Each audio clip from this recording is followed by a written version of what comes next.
Good afternoon, everyone. I want to welcome everyone who's here in Carson City, who's down at the Grant Sawyer Building in Las Vegas, and who is listening or watching on the internet to this afternoon's joint meeting of the Senate and Assembly Committee on Legislative Operations and Elections. Secretary, please call the roll. Assemblyman DeLong. Present. Assemblyman Dickman. Here. Assemblyman De Silva. Assemblyman Gonzalez. Here. Assemblyman Hibbets. Here. Assemblyman MacArthur. Assemblywoman Brittany Miller. Here. Assemblyman Miller. Here. Assemblywoman Monroe Moreno. Here. Assemblywoman Newby. Here. Assemblyman Yeager. Assemblywoman Gorlow. Here. Senator Daley. Here. Senator Cannizzaro. Here. Senator Severs-Gansert. Senator Krasner. Here. Chair Orenshaw. Present. Thank you, Secretary. Please mark any members who arrived late present as soon as they arrive. I would ask anyone who's here in Carson City or down at the Sawyer Building, please silence any phones, tablets, or computers you have. As a reminder to everyone, I want to just express that we expect courtesy and respect in our interactions during the meeting. There will not be any toleration for loud disruptions, cheering, or any disruptive outbursts. I realize that everyone in the room may not agree on particular issues, but I urge everyone to remain respectful of our legislative process. Please be kind to each other, and we will not tolerate disparaging comments about legislators or anyone testifying. Everyone has a right to their opinion. Today we are going to hear Senate Joint Resolution 7, a proposed amendment to the Nevada Constitution that will be presented by our Majority Leader, Senator Cannizzaro. After her presentation, I want to give everyone a roadmap. We will go to 45 minutes for testimony and support, then 45 minutes for opposition, and then 45 minutes for neutral testimony. Once we've completed that and given support, opposition, and neutral a chance to testify, I will come back and try to make sure that anyone who has not had the opportunity to speak gets an opportunity to testify. Because we have so many interested parties who wish to testify on Senate Joint Resolution 7 today, I will be limiting testimony in support, opposition, and neutral to 1 minute per speaker in the hope that we can accommodate as many people as possible to get to be heard on the record. If you're not able to put all your comments on the record during that time, we are accepting written comments, and you can submit them to the committee, and as long as they're submitted by the end of the day tomorrow, they will become part of the record. With that, I'd like to open the hearing on Senate Joint Resolution 7. Majority Leader Cannizzaro, thank you for presenting this proposed amendment to the Nevada Constitution, and you may begin when you're ready.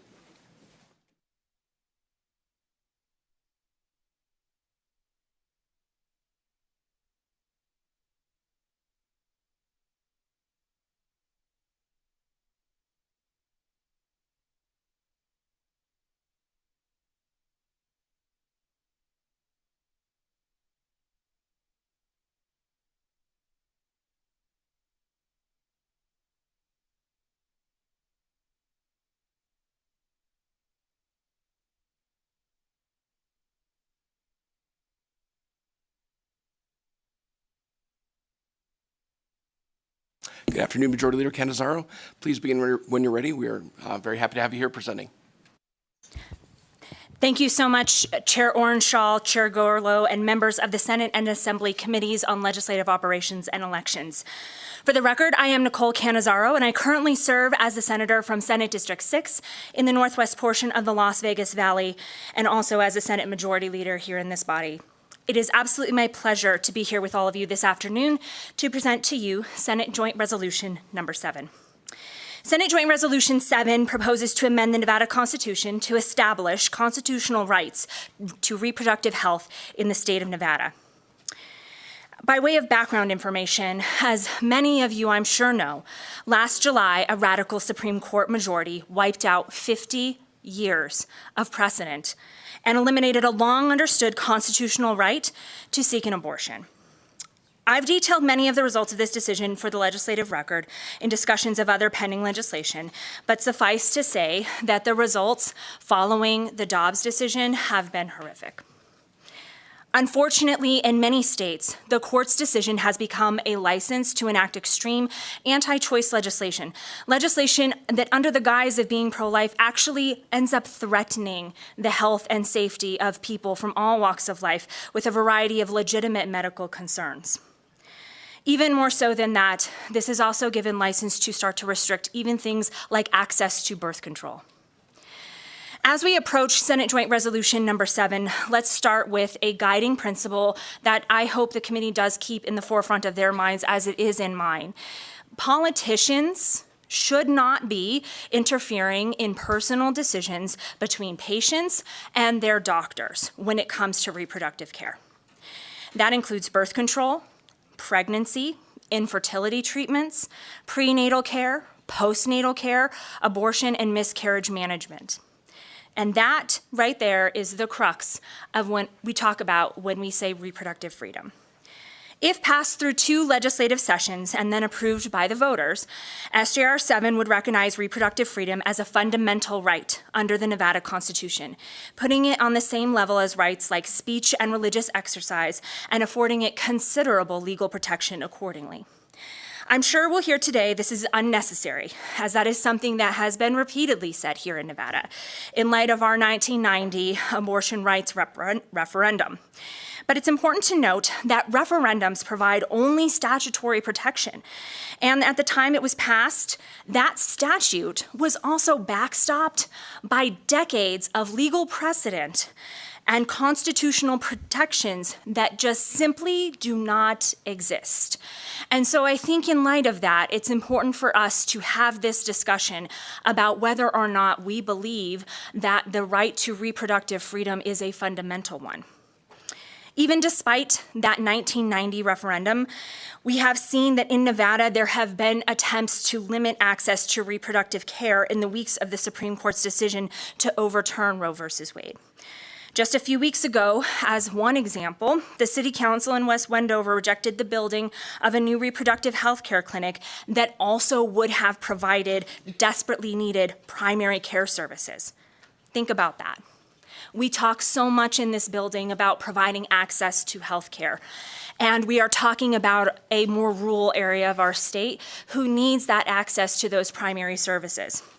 But this particular facility was not rejected because the application violated the law in some way. It was rejected simply because some council members' personal feelings about abortion. As a result, Nevadans will not have access to essential health care services. That is the result of the world that we now live in, that is very different from what we have existed under for nearly 50 years. In light of these drastically changed legal circumstances at the national level, voters in Nevada deserve another opportunity to weigh in. SJR 7 would let the people of Nevada decide what is best for our state and whether they wish to constitutionally preserve their freedom and autonomy when it comes to making individual decisions regarding reproductive health. That is precisely why I bring this legislation before you today. To me, an issue of this magnitude, and make no mistake, this is a very important one, deserves weighty debate, open dialogue, and the voice of all the people. Nevadans should decide if they wish to take action that guarantees reproductive freedom for all. If passed, this amendment would put Nevada's longstanding freedom-oriented values into our Constitution. It would show that we trust individuals to exercise their own medical decisions, including decisions about reproductive care, and give that individual autonomy our highest legal protection. We need to protect everyone's fundamental freedom to control their own body, their lives, and their futures. With your permission, Chairs Orenshaw and Gorlow, sorry, I almost combined those into one super name. I would like to provide the Joint Committee an overview of the language of SJR 7. For the purposes of this review, we will be looking at a proposed amended version of SJR 7, which is available on Nellis and should be in your materials. I would note that when we originally submitted the conceptual amendment, it had somehow accepted where we had tracked changes. So I do want to make sure that the committee does have the newest version of that conceptual amendment, and you should be able to see that highlighted with red text to show where those changes were. And I just wanted to clarify that the committee did have access to that. I know we did submit that once we realized that you couldn't see where those changes were. And nonetheless, I'm happy to walk through and make sure that we're all operating from the same information. Thank you very much, Majority Leader. I believe that amendment should be on Nellis, members. Thank you, Chair Orenshaw. And I do believe for the members of the committee that it just is a little easier to read when you can see where those changes have been made. So while this resolution itself is merely one section that should be added to the Nevada Constitution, it does contain 7 substantive subsections. In subsection 1 of the resolution, this would ensure that every individual has a fundamental right to reproductive freedom. Fundamental rights are a group of rights that have been recognized by the Supreme Court to require the highest degree of protection from government encroachment. These rights are so crucial that they have either been specifically identified in the Constitution and delineated as such, or they have been determined to be fundamental under a due process analysis by a court of law. This resolution would enshrine reproductive rights of all Nevadans very explicitly in our Nevada Constitution. Subsection 1 extends the right to make decisions about all matters relating to pregnancy, including, without limitation, prenatal care, childbirth, postpartum care, birth control, vasectomy, tubal ligation, abortion care, management of a miscarriage, and infertility care. This is intentionally written to be interpreted broadly, as reproductive freedom does not just mean seeking an abortion, and I think that that is a very crucial piece of this resolution. It encompasses all decisions on the reproductive care spectrum. It embraces prenatal care, care that you receive prior to giving birth, birth control, abortion, miscarriage management, and postpartum care, just to name a few. These are private health care decisions that should be made between a doctor and a patient with little to no government interference. Subsection 1 also enshrines the legal test, which is to be used by a court of law when it evaluates proposed limitations or restrictions on the fundamental right to reproductive freedom. That test is often referred to as strict scrutiny, and in constitutional law, it is the legal test that places the highest possible burden on the state to justify its actions. Therefore, subsection 1 provides the right of an individual to reproductive freedom shall not be denied, burdened, or infringed upon unless justified by a compelling state interest that is achieved by the least restrictive means available. Further, subsection 7 defines least restrictive means as a manner that restricts or infringes upon the autonomous decision-making of an individual to the slightest degree possible while furthering a compelling state interest. This means that the civil liberties associated with reproductive freedom may only be burdened by the most necessary of government action. It is meant to be a weighty test, and it is one that is very familiar to jurists, similar to that which would be applied in cases involving other fundamental rights. So this is not new. We're talking about fundamental rights such as those to the freedom of speech or of religion. Subsection 2 of the resolution authorizes the state to regulate the provision of medical abortion care after fetal viability. Fetal viability is defined in subsection 7 as the point in pregnancy when, in the professional judgment of an attending provider of health care and based upon the particular facts of the case, there is a significant likelihood of the sustained survival of the fetus outside the uterus without the application of extraordinary medical measures. Subsections 3, 4, and 5 are meant to prohibit the state from pursuing criminal or adverse actions against those exercising their freedoms associated with reproductive health care. Again, this is a core tenet of our very freedoms associated with living in this country, to not be imprisoned for simply exercising our fundamental rights. Specifically, subsection 3 prohibits the state from penalizing, prosecuting, or taking any adverse action against an individual based on the outcome of a pregnancy. Subsection 4 prohibits the state from penalizing, prosecuting, or taking any adverse action against a provider of health care who is licensed by this state and acting within the scope of practice and standard of care from performing an abortion, providing abortion care, or other reproductive care to an individual who has voluntarily consented to the procedure.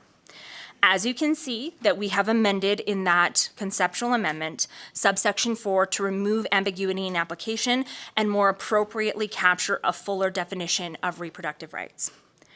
Subsection 5 prohibits the state from penalizing, prosecuting, or taking any adverse action against an individual or entity for aiding or assisting another individual who has voluntarily consented in exercising their reproductive rights. Subsection 6 has been inserted to make clear that the rights in this proposed amendment should not be read to the exclusion or detriment of any other equal protection rights an individual may have under the Nevada Constitution. Finally, subsection 7 provides definitions of compelling state interest, fetal viability, and least restrictive means, as we've already discussed. Chairs Orenshaw and Gorlow. This concludes my presentation and walkthrough of SJR 7. I want to thank you for allowing me the opportunity to present this very important and critical measure this afternoon. I cannot urge your support enough for this resolution, for the importance of recognizing these very fundamental rights for all Nevadans, and to give the people of Nevada the right to exercise their voice at the ballot box. Thank you again. I am pleased to answer any questions, Chair Orenshaw and Chair Gorlow, and I do have two individuals with me who would like to round out the testimony on this bill, and then I'd be happy to take any questions. Thank you very much, Majority Leader Cannizzaro. I'd like to go to the co-presenters, if you'd like to state your name for the record and move forward with your presentation, and then we'll go to questions, members. Yeah, good morning. My name is Lindsay Harmon, for the record. I'm the Executive Director for Planned Parenthood Votes Nevada. And we're here today in support of SJR 7. In June 24th, 2022 will forever mark a dark day in the history for the United States, a date when this country took a step backward and turned their backs on the 1 in 4 people who will have an abortion in their lifetime. The Dobbs ruling, besides demonstrating the value this country currently places on individual freedoms, has also proven that the states' rights argument, which has been so proudly touted as justification in this ruling, was nothing but a veiled attempt to hide the true intentions of what has and continues to be a systemic approach to undermining the constitutional right to abortion. Nevada occupies an important place in this historical timeline, which you're all familiar with. In 1990, this state, through referendum, proved something we all knew, that Nevadans place a value on the right to choose what happens to our bodies and to our own destinies.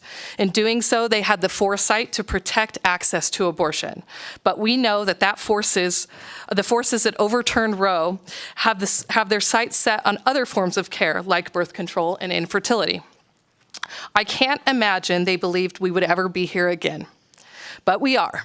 Changes in medical advances, the political environment, and the national abortion landscape demand from us, once again, to take action. Today, we are asking for enhanced protections for residents and for people traveling here in desperate need of care. These protections belong in the Constitution of Nevada because abortion rights are a fundamental right and serve as a foundation for our basic civil liberties. As I testify before you, I can draw on several examples about how important this measure is. In the state of Texas, 3 women are being prosecuted for simply helping a friend. And in our own state, in West Wendover, one of our affiliates has been denied a conditional use permit simply because they provide legal abortions as part of a primary care practice, despite our state's histories and our protections. We need to do more. Today, we ask your support as we ask the people of Nevada via the ballot to once again take up this fight and to prove to the rest of this country, to the people that need care, and for the many generations to come, that we see you, we hear you, and we are prepared to do what is necessary to provide you a safe haven in a state founded on the principle that we are, in fact, battle-born. Thank you. Thank you very much for your testimony. Please state your name for the record and proceed. Yes, My name is Caroline Mello Robertson. I'm the Southwest Regional Director for NARAL Pro-Choice America and the lead staffer for our state chapter, NARAL Pro-Choice Nevada, here registering our support for SJR 7. Thank you, Chair Orenshaw and Chair Gorlow, for holding this hearing, to the members of the committee for being here today. NARAL Pro-Choice Nevada is a nonprofit advocacy organization dedicated to advancing reproductive freedom for all through legislative, political, and community organizing. NARAL has organizers in Nevada, allowing us to organize directly in the community. NARAL's been operating on the ground here since 2016, when we had started with 900 members. Through door-to-door outreach, phone banking, online actions, and community events, we have recruited more than 48,000 NARAL members since that time and are growing every day. Since the 2017 session, NARAL Nevada, along with our partners at Planned Parenthood Votes Nevada, have led the charge to advance policies to protect reproductive freedom. In every session since 2017, the majority in this legislature, including folks from both political parties, have voted in favor of reproductive freedom policies. This includes the 2019 effort that NARAL led to pass the Trust Nevada Women Act, which removed criminal penalties for abortion and updated our informed consent law to remove medically unnecessary questions, like asking a patient if she was married before providing care. It also marks the first time the legislature had taken up the issue of abortion rights in more than 40 years. In 2019, Nevadans did not know what was about to come down in 2022 that would alter the abortion landscape across America. The U.S. Supreme Court overturning Roe v. Wade last summer ended a nearly 50-year constitutionally protected right and gave state lawmakers a green light to pass and enforce cruel abortion bans. Because of this, the abortion landscape access has changed and will continue to do so as more states across the country race to ban care. Right now, millions of Americans live in 18 states. It's actually 17 now. As of last night, there was a court case that blocked one ban. So 17 states that have abortion bans in place, forcing them to travel to places like Nevada for care. This includes many states bordering Nevada, like Idaho, Utah, and Arizona, that currently have active bans on abortion.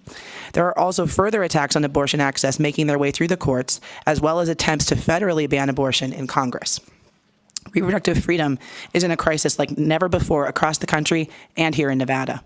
While it's important to note that Nevada is one of the few places in the nation with voter-approved statutory abortion protections, it is so clear that we need better protections to continue to safeguard the rights of future generations. That's why we need permanent protections in our state constitution, which SJR 7 proposes to do.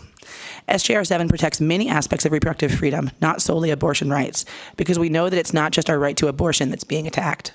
Anti-abortion lawmakers and activists are also targeting our right to determine our futures through birth control, infertility care, and miscarriage management. Enough is enough. That's something we can all get behind. Nevadans overwhelmingly support reproductive freedom, with more than 8 in 10 saying they support the freedom to decide if, when, and how to start or grow a family without politicians' interference. According to polling that we released today, conducted by Breakthrough Campaigns, 4 in 5 voters want a government to stay out of the decisions, out of their decisions around reproductive freedom. Excuse me. Including 83% of Latina voters, 86% of Black voters, 88% of independent voters. Not only do Nevada voters want this constitutional amendment protecting reproductive freedom, with 60% of votes committing to vote yes, but polling shows that they're more motivated to turn out to vote with this on the ballot. Nevadans. You want to finish Just for take me? a moment, yeah. There's no rush, take a moment. Nevadans must be able to access reproductive health care that meets their needs throughout their lives, free from political interference. Decisions about our health care, especially reproductive health care, should always be between a person and their provider. That's why we're proud to speak in support of SJR 7 and urge this committee to vote for it without delay. Let the people vote to protect their reproductive freedoms. Thank you. Thank you very much for your testimony. Majority Leader, is there anyone else you'd like me to call forward as part of the presentation, or shall I open it up for questions?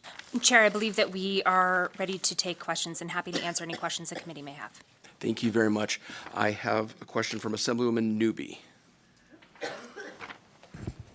Thank you, Mr. Chair, and thank you, Majority Leader, for bringing this resolution to us. I certainly didn't think that I was going to be in this situation, and my only solace is that my mother didn't live to see that happen as well. My question for you is number 4. when we write about the standard of or the scope of practice and providers. And I'm wondering, because I have a concern about protection of pharmacists who may fill prescriptions, if you believe that this language would cover also pharmacists providing or filling a prescription or providing medication. Thank you for the question, Assemblywoman. Through you, Chair Orenshaw. Please go directly, for the rest of the hearing, anyone testifying, go directly to Thank you, the Mr. member. Chair. Thank you, Assemblywoman Newby, for the question. Nicole Cannizzaro, Senate District 6. So in Section 4, it does say provider of healthcare, so it would include any provider of healthcare, including pharmacists, which I believe is a legitimate concern. Given that there are multiple ways in which different providers may be involved in providing reproductive health care, even something like dispensing birth control, right? We want to make sure that they are included. We want to make sure that that access is protected. And Section 4 does that by ensuring that there can't be prosecution or penalization for individuals who are practicing within their scope of practice. And so that right, and to be clear, SJR 7 is really an establishment of rights and some limitations on things like prosecution. And so we want to be able to allow health providers to provide the access to care within their scope of practice that is medically acceptable, and it's within a particular standard of care. So we're not talking about any sort of care that might be offered that would be otherwise illegal or outside their profession, but want to make sure that that is included. So that is correct. Thank you very much, Majority Leader. Any follow-up, Assemblywoman Newby? No. Okay, thank you. I have a question from Assemblyman DeLong. Thank you, Chair. Looking at Section 5, I was wondering, can a juvenile girl, let's say a 12-year-old, give consent under this section? Thank you for the question, Assemblyman Long. Nicole Cannizzaro, Senate District 6. I want to be very clear about what Senate Joint Resolution Number 7 is doing. It is establishing a right, and that right is subject to a test by courts. So this particular resolution does not put in place particular laws about even something like consent. That would be something that a court may have to decide if a law was ever passed in coordination with the establishment of this right. That test that a court would use to evaluate any legislation would be that strict scrutiny test that has been mentioned and which is delineated in SJR 7, which would require the state to prove that there is a compelling state interest and that the means by which that compelling state interest is achieved is using the least restrictive means available. So this particular resolution does not establish any particular laws regarding that. That is something that would be left to the courts for interpretation should any statute seek to either create or remove any type of law in that fashion. Thank you very much, Majority Leader. Assemblyman DeLong, any follow-up? Not at the moment. I'll let other members ask questions before I ask another one. Thank you. Members, any additional questions, either for the Majority Leader or the co-presenters? Senator Severs-Gansert. Thank you, Mr. Chair. So you talked about birth control. That was one of the things outlined in here. But I look at the history in Nevada over birth control. We had legislation I think in 2017 to expand access to 12 months as far as dispensing, and then we had legislation to make sure pharmacists could provide birth control. And I think we've got a number of bills this session, at least one or so, regarding birth control. So do you think there's actually a threat in Nevada to access to birth control? And because it's this is raising it to a different level in the Constitution, but I just don't see Nevada going that direction. And you gave examples from other states, but I don't see that happening in Nevada. Thank you for the question, Senator Severs-Gansert. Nicole Cannizzaro, Senate District 6. So I think one of the important pieces about SJR 7 that is notably absent from things like Senate Bill 190 from the 2021 session that passed, which I sponsored, to ensure that pharmacists would be permitted to dispense contraception over the counter, is that we are living in a different world. There are different rights that are afforded to each of us simply by the stroke of a pen from the Supreme Court. And we are seeing the effects of that in Nevada, even as it pertains to things like birth control. Most recently, we have seen that there are pharmacies that have decided that they're not going to dispense birth control because they are afraid of the threat of other states seeking to prosecute or to penalize people seeking birth control. We've even seen that a manufacturer and distributor, the sole one of certain other medical abortion pills, is saying that they are not going to dispense in any states. And so that is not a threat that I think is unique to other states. I think Nevada stands in that same position. And what we are trying to accomplish with this particular resolution is to say that when we talk about reproductive care, those particular decisions, if you're talking about birth control, if you're talking about pregnancy, infertility treatments, and the other items listed in this resolution, that is something that should be left to a provider and an individual. So I think that while we have made great progress in passing laws to allow for access to birth control, simply those laws were passed in a world where Roe versus Wade was still the standard, where we were still operating with courts interpreting a fundamental right to privacy that existed, and that required courts to apply a very particular and strict test when evaluating statutes. That does not exist any longer in Nevada. And so I don't think that when we talk about reproductive health care, that is solely limited to abortion care. It absolutely is and does include things like birth control, and I believe that Nevada is not in a position where we can safely say that might not be something that could be under attack, because the protections that would have otherwise ensured that access exists and that is permissible don't. Thank you. I have another question. Thank you, Majority Leader. Thank you. And looking at Nevada statute right now, this resolution is proposing a lot of different protections for certain people. But on the other side, right now, we have protections, for instance, like hospitals and other medical facilities are not required to perform abortions except in case of emergencies. So if you have, say, a hospital that's owned by a Catholic or a Christian organization, they're not required to perform abortions. And we also have protections so that an employer cannot force an employee to participate in something such as an abortion in statute who morally objects to the abortion. But I don't see any of those protections in here for individuals who don't want to participate, or a facility or a hospital that doesn't want to have those types of services provided by their facility. So what happens with those organizations and individuals? Thank you for the question, Senator. Nicole Cannizzaro, Senate District 6.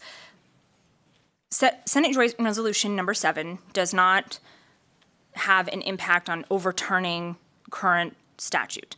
What it does is establish a right. To the extent that those statutes may abut that right, would be left to a court to determine. And so I think it's important that Senate Joint Resolution number 7 is not a statute that enacts a particular change in law based upon specific circumstances, and I think to get into very specific hypothetical situations sort of ignores what Senate Joint Resolution number 7 is doing, which is establishing a right. And so just like we have the right to freedom of speech, there is not in that right a list of particulars, right? There are statutes that may be challenged with respect to that right, and a court would have to apply a particular legal test.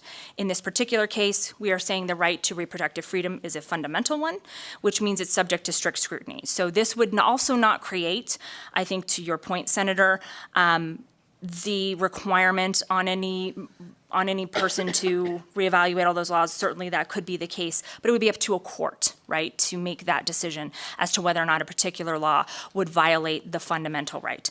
This doesn't overturn current law simply by passing it. Creates a right. Certainly those laws could be challenged, but that would be up to a court to decide.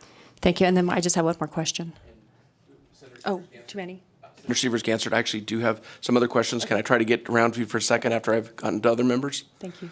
Speaker Yeager. Thank you so much, Mr. Chair, and thank you, Senate Majority Leader, and all of you for being here today. When I first had a chance to read this, I signed on to the bill as a sponsor, and one of the reasons I did that was, if you look at the beginning at Section 25, I was particularly interested in the fact that this goes beyond what we would consider to be abortion protection. In fact, it talks about a fundamental right to reproductive freedom, including vasectomy and infertility care, which I think would also apply to men. And so I just wanted to ask your thoughts, and I guess sort of confirm that first provision, 25.1, what the intent was to put that very specific language in there in that section that I think goes beyond what most of the messaging we've received from the external world talking about this resolution, but what the purpose of that language in 25.1 was and why it was so important to put it there. Thank you, Speaker Yeager. Nicole Canizaro, Senate District 6. I think that when we talk about reproductive care, sometimes we often think about abortion, and certainly that fits within that definition. But for so many people who have been in a situation to contemplate how they access reproductive care, it is not just about abortion. It encompasses so much more than that. And so very intentionally, because I think that it all sort of interplays together, the reasoning for putting very specific additional items in there and saying that this, including without limitation, things like prenatal care, postnatal care, vasectomy, infertility care. These are all reproductive care and health care decisions that have to be made. And every single one of these instances, those are decisions that should be made between the patient and their provider. They shouldn't be things that we in this building, as politicians, come in and have to legislate, and that should be a right that everyone has. And so I think that when we talk about reproductive care, it is important to acknowledge that it is not just one thing. Just like any person who is seeking reproductive care is not facing the same situation. They're not facing the same considerations. Just like every pregnancy is different, and I can fully attest to that. They can affect you in different ways. You can have different experiences in your journey to get to that point, if that is what you are trying and choose to do. And so I think that Senate Joint Resolution number 7 is seeking to recognize that. And seeking to recognize that, to your point, Speaker, it is not just a woman who is carrying a baby or becomes pregnant. It is also men who are involved in that equation, right? And so we have to recognize that full litany of situations and understand that it is going to be different, even person to person, under similar circumstances, one pregnancy to the next, it can be very different. And you have to be able to make those decisions without all of us sitting here, as important as we all are, in our chairs, without us interfering in those decisions. Thank you. Any follow-up, Speaker? No. Assemblywoman Monroe Moreno. Thank you, Chair. and thank you for bringing this bill and the presentation. Speaker asked one of the questions that I was going to ask, but I think many of us have been receiving a ton of emails about this legislation. Some of it not accurate about what was in it. I too signed on as a sponsor of this bill after reading it because I'm a mom, but I'm a mom that also went through miscarriages and lost babies. I have a daughter who could only have children through IVF. And this bill would protect my rights and hers. And we're living at a time where none of us, I don't think, thought we would be where we're at. And we have an obligation to not just protect now, but in the future. I have rights that my grandmother didn't have, and now my granddaughter won't have. So we have an obligation. But the question, is there anything in this resolution, because I've had emails that have been sent to me, if passed by the voters, not by us, but by the voters, would force a person to have an abortion? Thank you very much for the question, Assemblywoman Nicole Canizaro, Senate District 6. And first of all, no, absolutely not. That does not, nothing in this requires that. And frankly, I think, and maybe more so also to a prior question from Senator Severs-Gansert, nothing obligates a provider to provide one. That is not what Senate Joint Resolution number 7 does. To your point, and I think you said it beautifully, and I do apologize for as many emails as I'm sure everybody is getting whenever we introduce a bill that has a lot of interest, which I think means that it's important. We live in a place where our grandmothers didn't have rights that then we had that now our children don't or won't, unless there is an opportunity to enshrine those. And that is a really unique place to be, because for so long, even when we're talking about bills that have passed in this legislature, it has been said, well, Roe versus Wade is the law of the land, and so we don't have to have this discussion. But it's a good thing that in Nevada we have had that discussion, because that changed in the blink of an eye. And because our fundamental right to privacy and thus our right to make a choice and seek an abortion, which Roe versus Wade specifically dealt with, was implied within the Equal Protection Clause as a fundamental right to privacy, it's not something that's specifically stated. So it could be stripped by a court. Senate Joint Resolution number 7 is a very affirmative right that we would be asking voters to put into the Constitution. And if they voted for it, to your point, Assemblywoman, it would be part of our constitutional fabric. And it would be a specific and stated right that could only be stripped away if the people of Nevada decided we didn't want that right anymore. And so it does for your granddaughters, provide that that right exists and not subject to a court's overturning of precedent or an implied right that exists because of a number of other constitutional provisions that could be read to give that person that right. This would be an affirmative right, and I think it's an important one for so many reasons. And I would be remiss if I also didn't note that there has consistently been in this building, and certainly with your leadership as well, a lot of care given to folks who are even trying to seek having a family.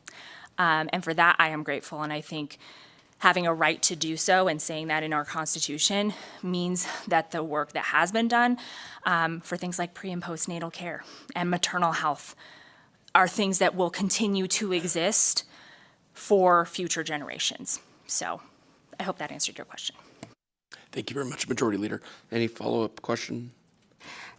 Just one more clarifying question, if I can. Please go ahead. One last thing. Another email I received, I am a child who was adopted. So I've received some emails from folks who said, if this legislation passes, then families will be limited and they will not be able to adopt. Want to just get on the record that that is not, in this legislation, that is not true. Thank you for the question, Assemblywoman Nicole Cannizzaro, Senate District 6. That is absolutely not true. Thank you. Thank you, Majority Leader. Thank you, Assemblywoman. Assemblywoman Dickman. Thank you, Mr. Chair. My question is about in Section 2, where it talks about the life or physical or mental health of the pregnant individual. I mean, so life of the pregnant individual is clear, but physical or mental health has often been construed pretty broadly. So as such, could Section 2 allow for abortion at up to for all 9 months of a pregnancy? Thank you for the question, Assemblywoman Nicole Cannizzaro, Senate District 6. So I want to take a moment because current Nevada law in NRS 442.2501C provides that after the 24th week of pregnancy, only if the physician has reasonable cause to believe that an abortion currently is necessary to preserve the life or health of the pregnant woman. That is a current law in Nevada. So there is nothing about Senate Joint Resolution number 7, and I would note that when you're talking about late-term abortions, they are extremely rare, and they almost always are tied to a very serious medical issue. Section 2 continues to allow, as is currently permitted, post-viability regulation of abortion, so long as there are exceptions to protect the life and health of the mother. And those are preserved in this resolution. So that is current Nevada law. This simply establishes the right and allows for what I believe to be a more medically accurate definition. And I would again remind anyone who is watching that when we are talking about abortion care specifically, that late-term abortions of that nature are done because of serious medical issues for the mother of the child. Thank you, Majority Leader. Any follow-up, Assemblywoman Dickman? Just quick, so this would be like what you said about other things. It would require a court challenge to change that 24 weeks? Thank you for the question, Assemblywoman Nicole Canizaro, Senate District 6. This does not change any current Nevada law. And what it would do is require that if someone did want to challenge that, it would be subject to the court, because we're establishing a right, and then also including a test for that right so the courts know how to evaluate that as a fundamental right. And strict scrutiny for fundamental rights is the test, even when it is not implicitly stated. That's the test that you use to evaluate a fundamental right. So any statutes that currently exist may or may not eventually get reviewed by a court, but we're providing guidance and saying this is a fundamental right, here is the test that you would use, and the courts would go from there accordingly. Thank you, and thank you, Chair. Thank you, Majority Leader. Thank you, Assemblywoman. Before I go back to Senator Severs-Gansert, I wanted to see if any other members who have not asked questions would like to ask any questions about SJR 7. All right, Senator Severs-Gansert, I believe you had some more questions. Yeah, I just had one more. Thank you, Mr. Chair. So when we had some legislation, I think it was in 2019, that sort of changed some of the statute around abortions in the state of Nevada. It talked about individuals who are minors, and it talked about different types of things. But what it maintained or still protected was informed consent. But in the amendment, it looks like you're removing informed consent. And we do, Majority Leader, we do have our legal counsel available via Zoom. If there's like a legal constitutional question that I could, if we need his help, I do have Mr. Fernley. I appreciate that, Chair. I think I can answer the Senator's question. So thank you for the question, Senator Severs-Gansert. Nicole Canizaro, Senate District 6. Again, Senate Joint Resolution number 7 does not change what is Nevada law. And I can't speak to every hypothetical proposed statute that may or may not come before a court. But there is guidance, again, on this constitutional right. And so this does not delineate every particular situation, nor every particular instance, right? It's saying here is a fundamental right that you have, and here is a test that the court would have to apply. And so that is really what this is doing. And to the extent that we are getting into specifics about specific statutes, that would be up to a court to ultimately decide. Thank you. Thank you, Majority Leader. Thank you, Senator. Chair Gorillo. Thank you very much, Chair Orenshaw. And thank you again for bringing this up.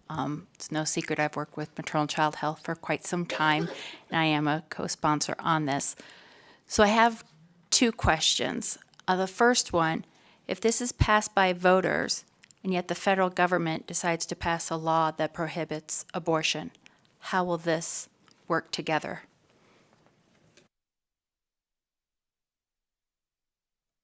Thank you for the question, Chair Gorillo. Nicole Canizaro, Senate District 6.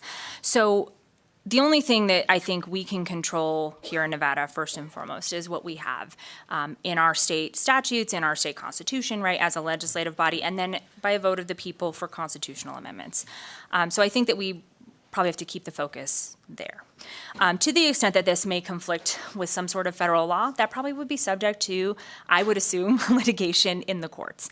What I would note is that the Dobbs decision, though, was very specific in that decisions about access to abortion and things like reproductive care are decisions that should be made by the states. And so that is something that we are absolutely doing here, right?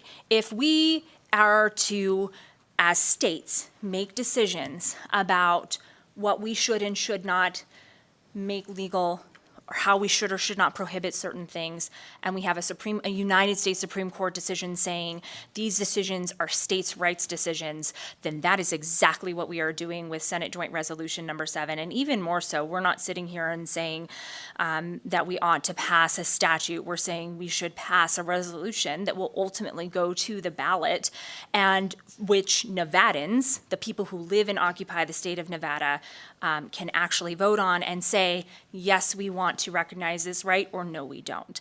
And so I can't speak to what might ever happen at a federal level if federal statute were to be adopted, and I think that probably ultimately comes out in a decision between courts and litigation. But what I do know is that where we currently are, in light of the Dobbs decision, and that these are things that the states should be deciding. And so we want to put this before the Nevada voters to have them affirmatively say that we have this fundamental right. Thank you, Majority Leader. Any follow-up, Chair Gorlo? Yes, actually, I have another question, too. Recently, I had read an article about doctors in Idaho hospitals actually stopping practicing because they were afraid of taking care of a pregnant woman and then being charged with abortion. And we know many times pregnancies, unfortunately, have some consequence, or not consequence, but complications during them. And so I don't know if this much is a comment or a question. And I think back to a woman I knew who was pregnant with multiples, actually triplets, gave birth at 24 weeks, and over the next 7 weeks, all 3 of them passed away. It was very unfortunate and sad, but if they hadn't delivered them, she would have died. So I want to bring that to context, that abortion stops a pregnancy, and sometimes we have to stop it. We might not want to, but we have to. So I guess it is more of a comment, but that this would protect our doctors and making sure that they can give the woman the best health care that she deserves during that pregnancy. And thank you, Assemblywoman. There's one thing I would touch on. Nicole Canizaro, Senate District 6. This, I think to your point exactly, at the crux of this, and I said this at the beginning of my remarks, the crux of Senate Joint Resolution 7 is that these types of decisions should be made between the patient and the provider without interference from politicians. And that has to be at the forefront of our minds. And so to the extent that we have to make decisions, and they may look differently in different contexts, we want to make sure that that is a right that is protected. And that is exactly what this particular resolution is seeking to do. Thank you, Majority Leader. Thank you, Chair. I have a question from Assemblyman DeLong. Thank you, Chair. There's a theme I've heard through all the responses, and that has been the courts are going to decide. So it almost sounds like we're going to end up legislating through the courts, which I think is something as a body we don't want to have. And my worry is we've got language in here that is promoting that approach. That's worrisome to me as a legislator. And Mr. DeLong, I just wanted to jump in because what I heard was that if there was a challenge, the courts would decide that if there was a legal challenge based on some interplay of statutory, what we've got in the NRS and state and federal constitutional law. But I'll leave it to the Majority Leader if you want to make any comment on that. Thank you, Chair, and thank you, Assemblyman, for the question. Nicole Canizaro, Senate District 6. And Chair, you are correct in your interpretation, right?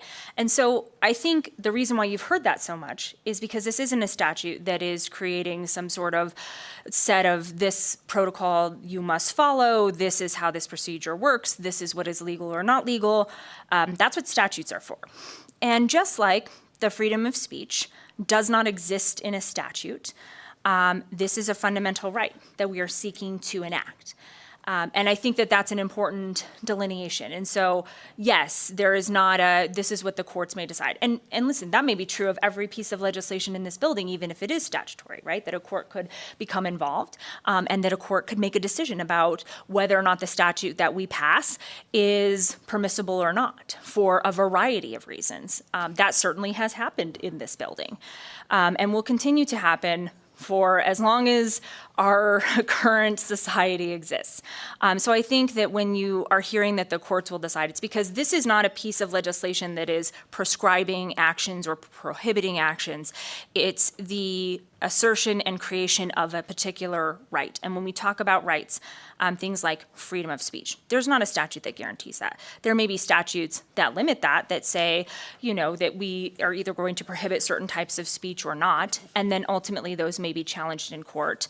And what we can't do with Senate Joint Resolution number 7 is say, because this right existed, here's how I think if this potential legislation were to be passed, it would or would not violate this right. Because ultimately, whether something does or doesn't violate a right is up to the courts. That is the legal system that we live under. It is why we have 3 branches of government. It is why there is the judiciary department, and it's why we have the ability as legislators to pass laws. So nothing in this prohibits us from eventually passing statutes or having statutes that may or may not abut or conflict with or touch on this right.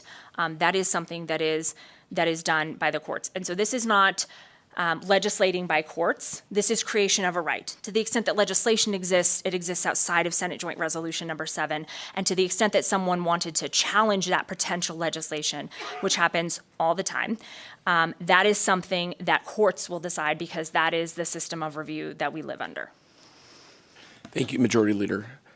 Members, any additional questions? Assemblywoman Dickman. Thank you, Mr. Chair. I just have a quick question about Section 6C, and I'm not a lawyer, so I'm asking this, where it talks about the autonomous decision-making of an individual to the slightest degree possible. Is that a legal term? Can you just tell me what it means? And again, I do have our legal counsel, Majority Leader, if you'd like me to reach out to Mr. Fernley. Here.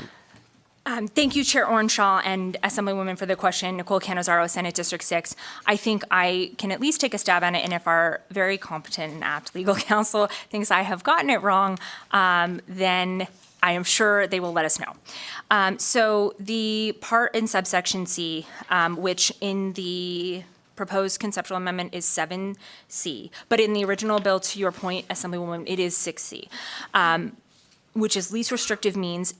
It's a definition for least restrictive means. And least restrictive means is a very common term and test that courts use in a variety of situations when it involves fundamental rights. So courts are not unfamiliar with a least restrictive means.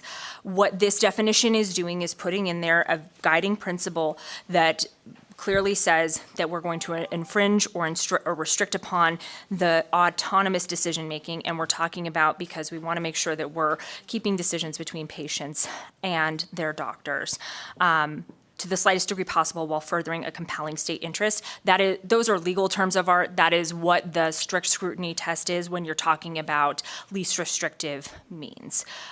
So I hope that answers your question. So slightest degree possible is part of the least restrictive means? Thank you for the question, Assemblywoman Nicole Canizaro, Senate District 6. Yes, it is part of that definition here in C and does relate to that least restrictive means test. Okay. Thank you, and thanks. Thank you, Majority Leader. Thank you, Assemblywoman. And I'm not seeing any additional questions. With that, before I go to support for SJR 7, here in Carson City and then down at the Sawyer Building, then to the phone lines, I received a message that there are interested parties, both for and against, who flew up from Las Vegas and who have to catch a plane back to Las Vegas. And I was asked that for those who may not be able to stay to speak, if I would allow people to stand in support and then in opposition, because some people have to leave to try to catch a plane back to Las Vegas. So before I go to testimony and support, I would like to grant everybody that request. Just want to make sure that we all, there's no cheering, no hooting or hollering or clapping, but if I could get here in Carson City and down at the Sawyer Building, anyone who would like to stand in support of Senate Joint Resolution 7, because I do understand a lot of people have to catch a plane back down to Las Vegas. And down at the Sawyer Building, if anyone would like to stand in support of Senate Joint Resolution 7, please go ahead and stand. All right, well, thank you. And please be seated. And then understand, additionally, people have to get back to Las Vegas who are opposed to Senate Joint Resolution 7. So if anyone would like to stand, who's got to catch a plane and head back in opposition to Senate Joint Resolution 7 here in Carson City and down at the Sawyer Building. All right. Thank you. Thank you very much. Please be seated. So with that, I'd like to go to testimony in support of Senate Joint Resolution 7. I'm going to start with 45 minutes in support, then 45 minutes in opposition, then 45 minutes neutral, and then we'll come back and try to make sure that everyone gets an opportunity to speak. We are limiting speakers to 1 minute each in an effort to try to make sure that everyone has an opportunity to be heard on the record. If you don't get an opportunity to speak, or if there's not enough time, we are taking written submissions so that your testimony can become part of the record. We just ask that it be submitted to the committee before the end of the business day tomorrow. So with that, I'll start here in Carson City. Whoever would like to start, please state your name for the record and proceed.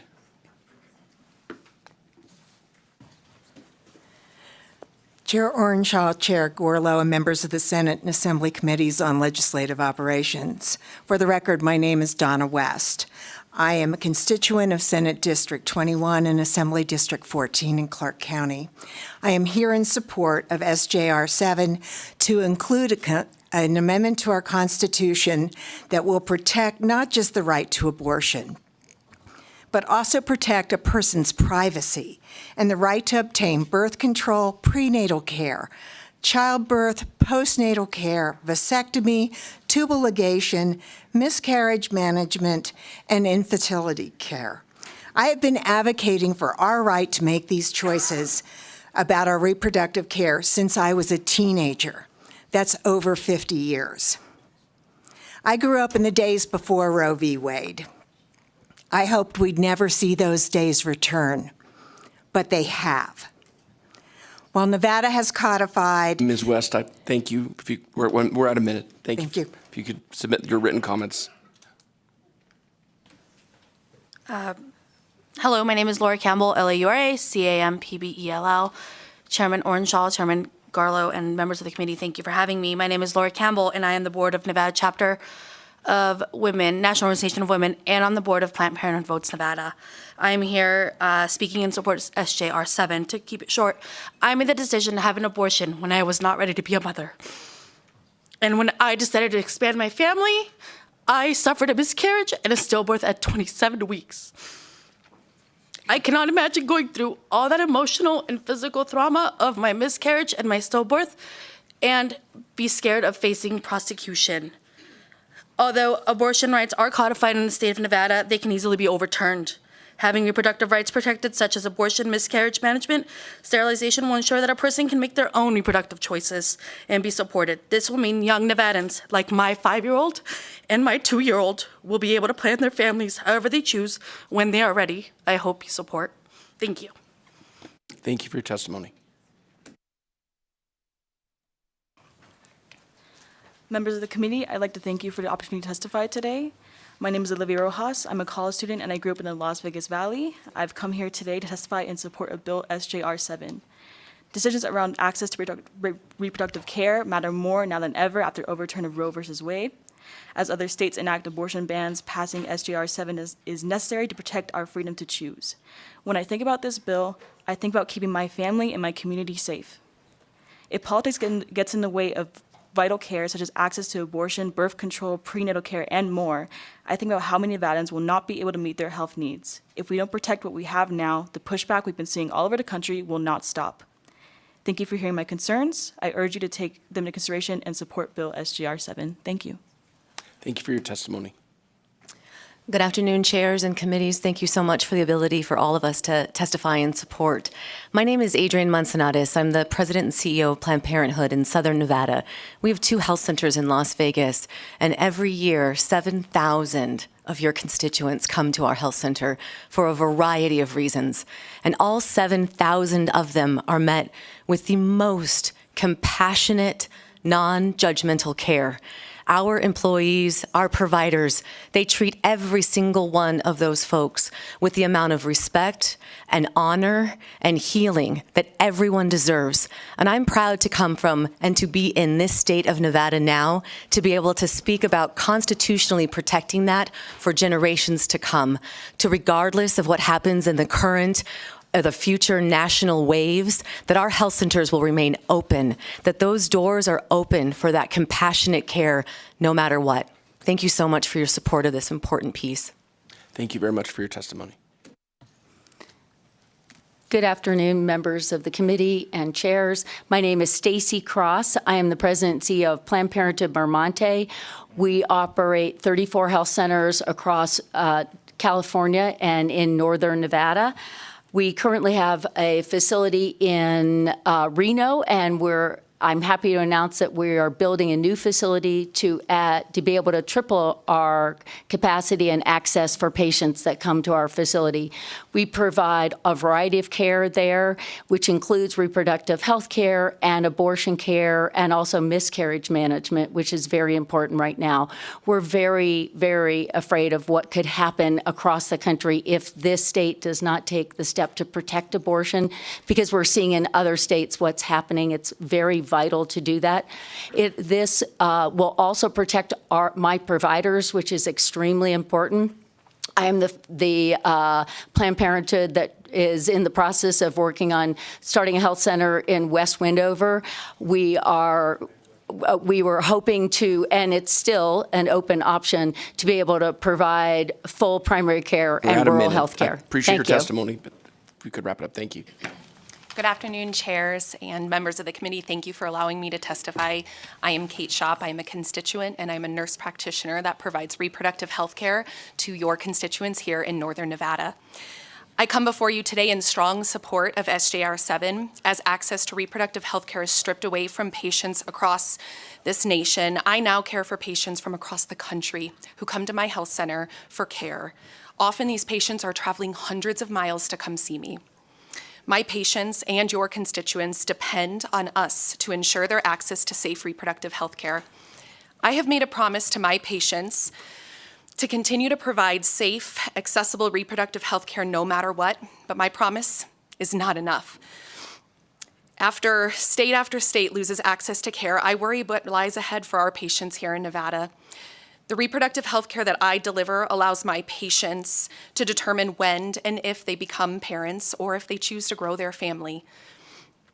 That is something worth protecting in a post-Roe v. Wade world in any way that we can, especially for my daughters who sit here behind me today. As a nurse practitioner and a mother, I urge you to support SJR 7. We are at 1 minute. Thank you for your testimony.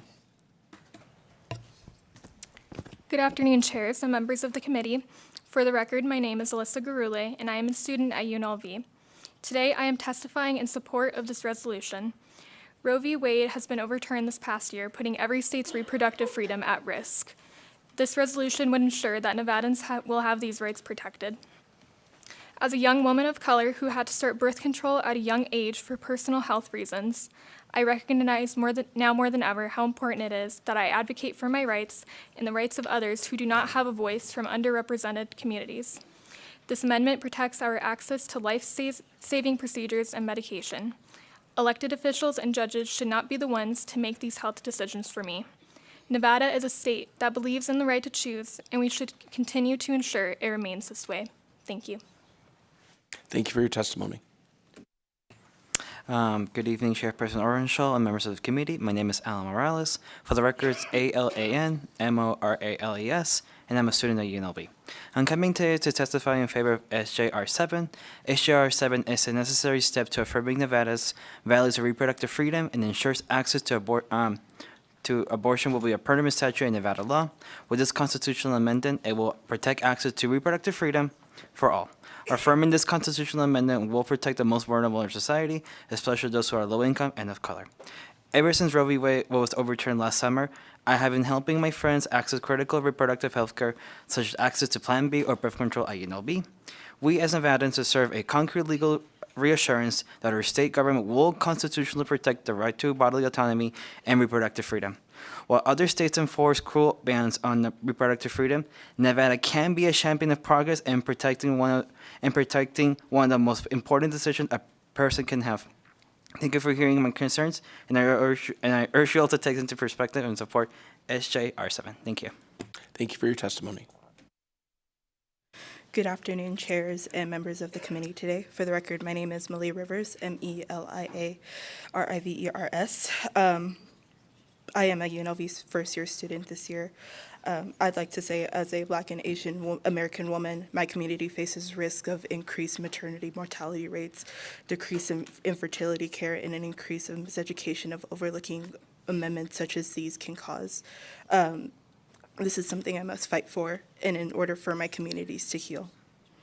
I'm testifying in support of SJR 7 because the amount of fear that coursed through my body as a minority woman in America can only be explained with so many words that I cannot go into much detail today. It is for those reasons and why that I am in favor of SJR 7. It is understood that as time goes on, advocacy is supposed to deepen and progress over time. And that is why I'm glad I'm able to stand before you today with my partners at Planned Parenthood Nevada and give my 2 cents. Thank you for your time, patience, and attention. Thank you very much. Good afternoon, Chair and members of the committee. My name is Alejandra Muñetón Carrera. As a health equity organizer with Make the Road Nevada, I strongly support SJR 7, a constitutional amendment that would protect reproductive rights in Nevada. This amendment is crucial for women like me who suffer from endometriosis, a chronic and debilitating disease that affects 11% of women in the U.S. For 9 years, I have relied on birth control to manage my symptoms and maintain a normal life. Without this medication, I would be subjected to excruciating pain, extreme fatigue, cystic growths on my ovaries, and possibly infertility. The proposed amendment would ensure that women like me have access to the health care we need regardless of our medical conditions or personal circumstances. The issue of women's health goes far beyond access to abortion. Anti-abortion legislation threatens our ability to receive the necessary medical care, as miscarriages and abortions often require the same treatments. The proposed constitutional amendment in Nevada would offer vital protection for the reproductive rights of women, ensuring that we have access to the health care we need. I urge you to support SJR 7 and protect reproductive rights in Nevada. By doing so, you are safeguarding our right to choose and ensuring the health and well-being of countless individuals living with chronic conditions like endometriosis. Thank you. Thank you. Good afternoon. My name is Vanessa Dunn with Bells and Case Government Affairs. I'm here on behalf of NPHA, that's the Nevada Public Health Association, and we just wanted to get on the record that we do support. Thank you. Thank you very much. Thank you, Mr. Chair. I'm Cecilia Calling, Chair of the Nevada Women's Lobby.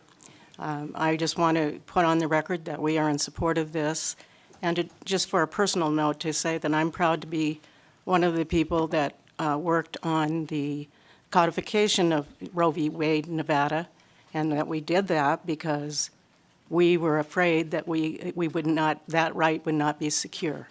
And so luckily we can rely on that for right now.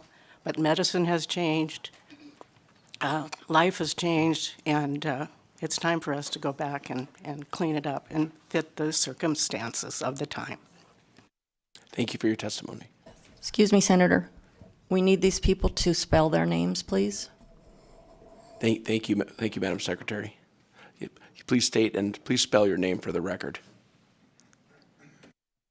Thank you, Chair and members of the committee. For the record, Tess Opferman, that's Tessopferman.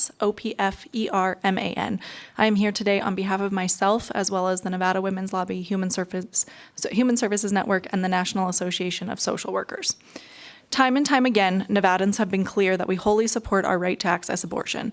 In 1990, we passed ballot question 7, which enshrined Roe v. Wade into state law and protected our right to abortion up to 24 weeks of pregnancy. In 2022, we passed the Nevada State Equal Rights Amendment, further clarifying equality under the law and protecting bodily autonomy. And in 2023, for the third session in a row, Nevada started the 82nd session of the Nevada Legislature with a majority female legislature, committed to developing and passing policies that will protect the right to decide when and how we have a family. At a time when the Supreme Court and states across the nation are restricting abortion access and dictating our reproductive decisions, Nevada must rally to protect this right by passing SJR 7. It should be my decision if I take birth control and what type of birth control I use. It should be my decision when to have children and how many children to have. And it should be my decision to get an abortion if I feel I am not Ms. capable. Offerman, I'm sorry to interrupt you, but we are at 1 minute. If you could wrap that up. And I'd like to address everyone who's down at the Grant Sawyer building in Las Vegas wishing to speak. As I stated at the beginning, everyone needs to be respectful to everyone else who's here to testify. We do not all agree on this issue, but if I get another report that there's booing down at the Sawyer building, I will ask security to ask those people to be removed, and they'll be removed from the hearing. So there's to be no booing, no clapping down at the Sawyer building. We're all here to express our opinions. Please proceed here in Carson City. We urge your support of SJR 7. Thank you. Thank you. And again, please state and spell your name for the record. Good afternoon, Chair and members of the committee. For the record, my name is Shanzeh Aslam, ShanZeHaslam, and I am the Economic Justice Program Manager with the Progressive Leadership Alliance of Nevada, here to support SJR 7. At PLAN, we believe the tenets of reproductive justice, the human right to maintain personal bodily autonomy, the right to have children, not have children, and to parent the children we have in safe and sustainable communities. The National Black Women's Reproductive Justice Agenda states that right can only be achieved when we have complete economic, social, and political power and resources to make healthy decisions about our bodies and our families and our communities in all areas of our lives. After the overturn of Roe, state-level protections have been under attack, and lawmakers have been given the green light to pass and enforce cruel abortion bans. We hear countless stories of people traveling hundreds of miles and spending money they don't have that could be used for housing or other basic needs just to access basic health care that is now inaccessible in their home state. We urge you to pass SJR 7 to ensure that everyone will have safe access to health care the way they need in their state. Sorry. Thank you very much for your testimony. I'd like the last two speakers here to be able to speak here in Carson City, and then I'd like to go down to Las Vegas, the Sawyer building, for 15 minutes. So everybody who's standing, if you could just maybe take a seat or just wait, then we'll come back up here after we go to the phone lines. So if you both would like to go ahead and state your name for the record, go ahead with your testimony, then we'll go to the Grant Sawyer building. Sure. For the record, my name is Macy Haverda, Haverda. I'm the president of the Wild West Access Fund of Nevada. We provide financial and logistical support to people seeking abortion care in our state. The Wild West Fund spends $8,000 a month offsetting abortion costs by pledging to independent clinics. We don't ask people why they're seeking care because the only reason that matters is theirs. We, along with our hundreds of thousands of nationwide and international supporters, will now and always aid and assist our callers' rights, no matter what.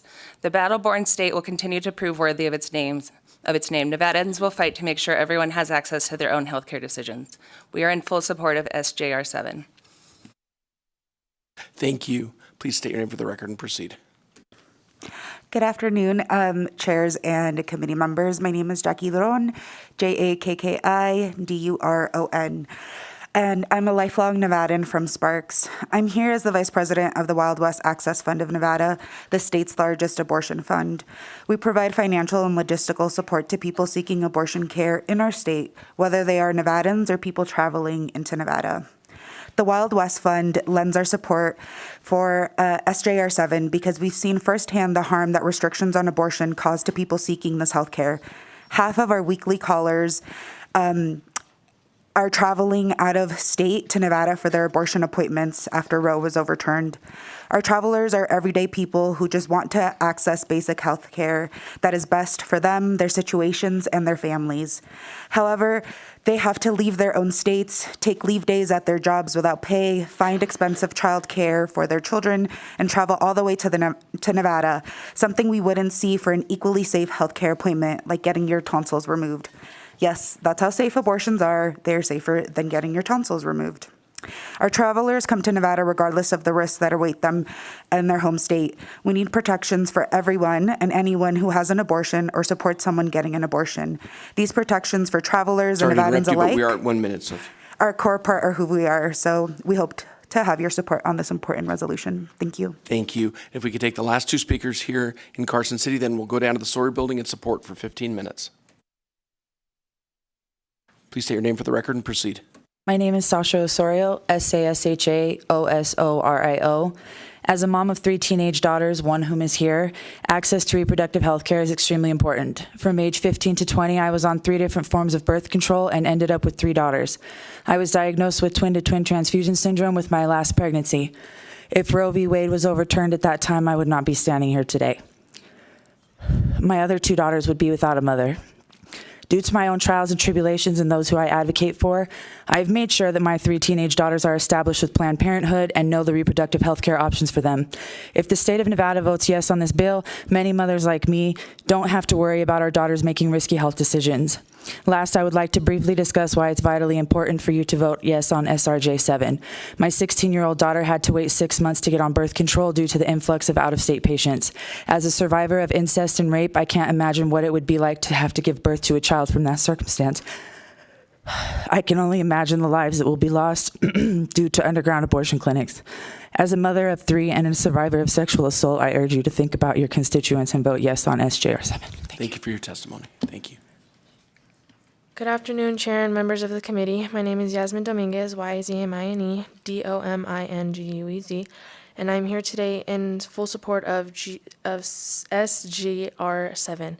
I'm a middle schooler at Pine Middle School. As a middle schooler, I would not like to see my future as a young woman who cannot access reproductive health care, but as a teenager, I would like to see my future as a young woman who does have access to reproductive health care instead of making a risky decision because I do not have access to the health care I need. Think about the future of young Nevadans like me, my friends, and my family. Vote yes on SJR 7. Thank you. Thank you very much for your testimony. I'd like to go down to the Grant Sawyer Building in Las Vegas. Testimony and support. I am limiting it to 1 minute per speaker. Anyone who'd like to come forward in support, please come up to the chairs down there. Please state your name for the record and proceed. Good evening, Chair Orenshaw and committee members. For the record, my name is Emily Prasad Zamora, and I'm the Executive Director of Silver State Voices, and we're in strong support today of SJR 7. For us, it's very simple. Democracy works best because of self-determination. Like, we trust and respect voters to make decisions on the issues that they care about at the ballot box. We have to trust and respect Nevadans to make decisions about their own health care. Each person has a right to have a say in their own future, and that includes the right to determine their own reproductive health. Excuse me, Ms. Prasad Zamora. Should it succeed? I'm sorry to interrupt you, but whoever's holding a banner or something behind you, that's not how anyone's to behave there. And if that's going to continue, then I will ask legislative police to remove you from the room. Please continue, Ms. Prasad Zamora. I appreciate that, Chair Orenshaw. And as I sat down here, just for the record, I was definitely called a murderer. So I appreciate you saying your remarks. And just to close my statement, each person has a right to have a say in their own future, and that includes the right to determine their own reproductive health. SJR 7, should it succeed, would protect that right in Nevada's Constitution. I urge this body to support SJR 7. Thank you very much. Thank you, Ms. Prasad Zamora. Is there anyone else who wishes to speak in support down at the Grant Sawyer Building? And again, there were not to be any banners or cheering. And I would ask that that person be removed, legislative police. Now go to if there's anyone else in support down at the Sawyer Building, please come forward, state your name for the record, and proceed with your testimony.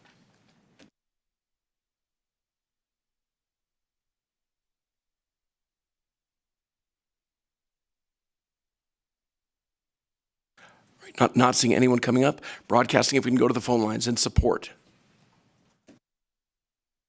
If you would like to testify in support of SJR 7, press star 9 to take your place in the queue. Again, if you'd like to testify in support of SJR 7, press star 9 to take your place in the queue.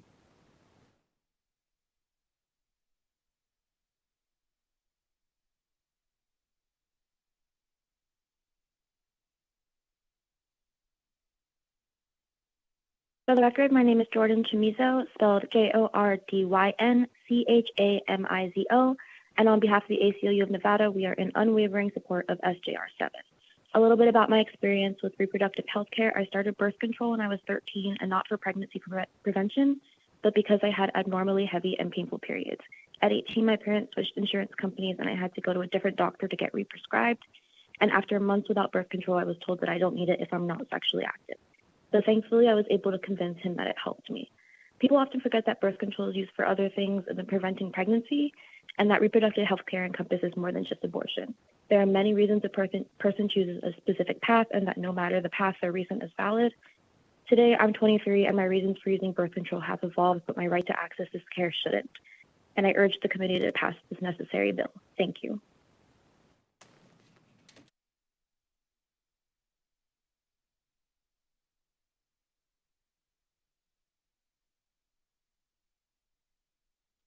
Good afternoon. My name is Jessica Munger, MUN. Please go ahead. Good afternoon. My name is Jessica Munger, MUNGER. I'm the programs manager for Silver State Equality, Nevada's statewide LGBTQ+ civil rights organization. We thank Leader Canizaro for bringing SJR 7, and we support it wholeheartedly. Thank you. If you have just joined us and would like to testify in support of SJR 7, press star 9 to take your place in the queue.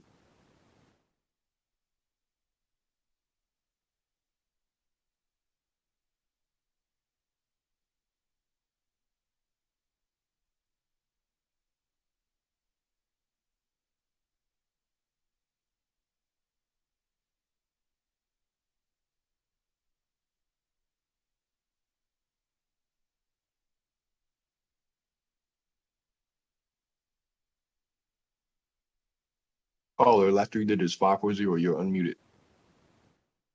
Hi, good afternoon. This is Mary Janet, and I'm Ramos, MARYJANET, and I'm calling as a constituent of Senate District 21 and Assembly District 14. I'm calling in strong support of SJR 7, and reproductive freedom is about protecting the right to an abortion, but it's also protecting all aspects of a person's right to determine their reproductive future. And this constitutional amendment will do just that. And I also would like to recognize everyone who is in the forefront and ensuring that all of our rights are being protected. Thank you so much.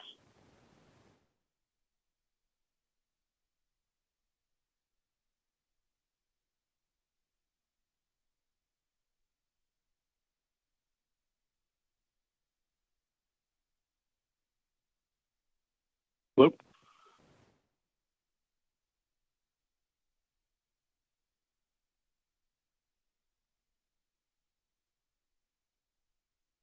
Caller, you're unmuted. Please proceed. Hi. Hi, my name is Cody Hoskins, Political Director for SEIU 1107. It's Cody Hoskins, CODYHOSKINS. We just want to urge your support for SJR 7. We believe that reproductive rights and freedoms should be enshrined in the Constitution, and we just want to urge your support, and we echo the statements from other supporters today. Thank you.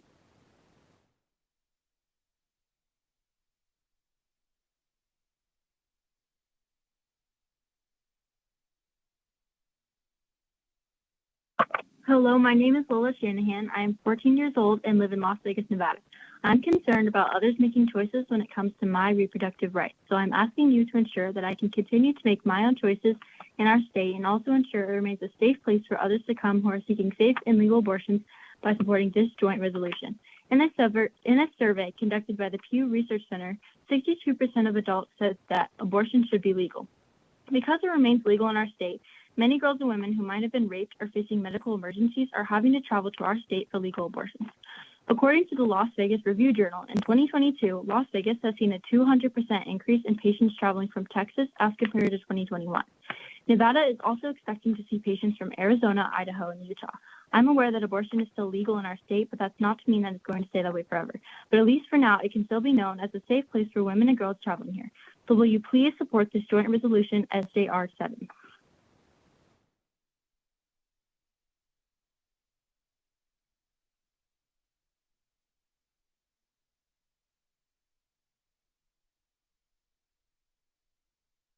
Good afternoon, Chair, members of the committee. This is Erica Ross with the Washoe County Public Defender's Office, ERICAROTH, testifying on behalf of the Washoe County Public Defender's Office. In support of this resolution, I echo the sentiments of everyone who's come before me. And I just want to add that I think when we're talking about the emotion that surrounds this issue is exactly why it's so important that this passes. When we have people yelling murder or other derogatory terms towards people in these hearings, it shows what will happen if these rights aren't protected. And with that, I thank the committee this afternoon and testify in support. Thank you.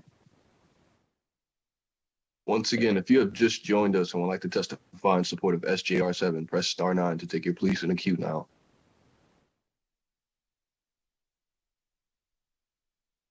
Chair, we have no more callers willing to testify in support at this time. Thank you very much, Broadcasting. I'd like to go back for support in case I missed anyone at the Grant Sawyer Building in Las Vegas. I see 2 people down at the desk. If you're in support, please state your name for the record and proceed. If not, we'll be taking opposition and neutral testimony in just a little bit. Okay, we will come back to Carson City. We still have a little more time in the first 45 minutes. If there's anyone else here in Carson City who wishes to speak in support of Senate Joint Resolution 7, now's your chance. Please come forward, state your name for the record, and proceed.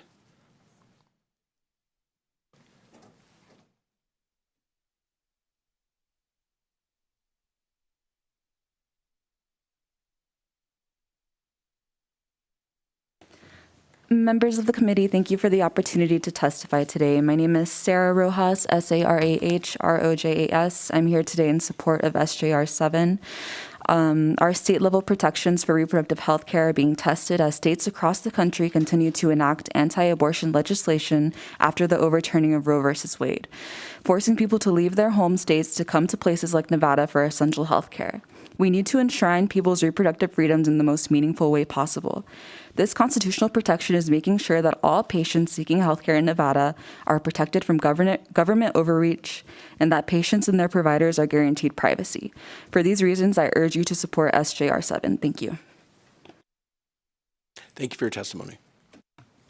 Good afternoon, members of the committee and chairs. My name is Victoria Ruiz. That is spelled V-I-C-T-O-R-I-A, last name R-U-I-Z. I'm a constituent of Clark County, specifically in Assemblyman Ruben Silva's district. I am here to ask you all to support SJR 7. I will keep it short. As an immigrant woman, specifically a DACA recipient, I already face several barriers to accessing healthcare, specifically reproductive healthcare.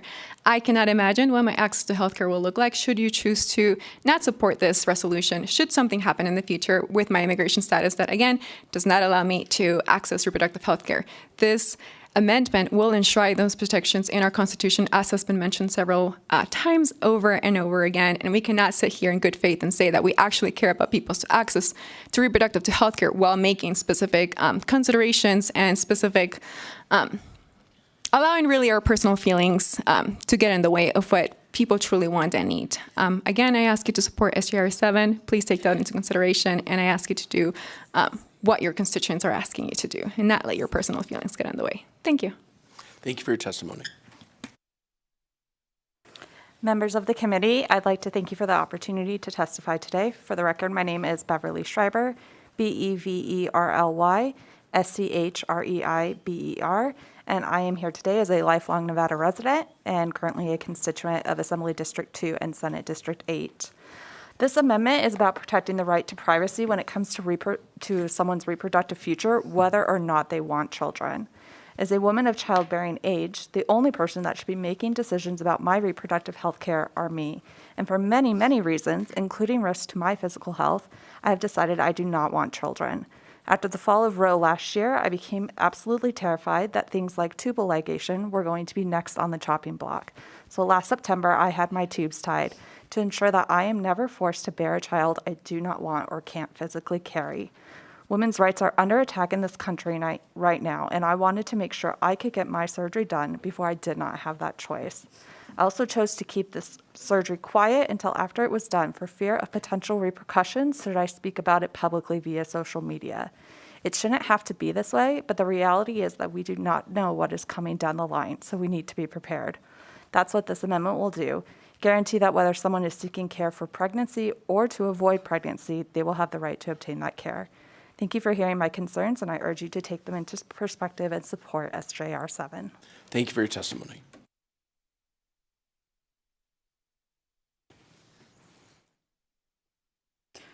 Members of the committee, thank you so much for the opportunity to testify today. My name is Carlos Calderon, C-A-R-L-O-S, C-A-L-D-E-R-O-N. I'm testifying in support of SGR 7. After Roe versus Wade was overturned last year, millions of people across 18 states have been stripped of their right to bodily autonomy, including abortion. As a result, it's very important that we maintain our backing for legislative proposals that safeguard people's reproductive freedom. The proposed amendment on the Constitution in SGR 7 will allow all individuals the power to authority to determine what is most appropriate for them and for them in terms of sexual and reproductive health care, no matter what. It is crucial to keep in mind that this decision is private. It should be just take between patient and provider. By sending this constitutional amendment to the voters to decide directly, Nevadans can reaffirm that themselves that we are in the state where abortion rights and reproductive freedom are valued and protected. Thank you for hearing my concern. I urge you to support this constitutional amendment. Thank you. Thank you very much for your testimony.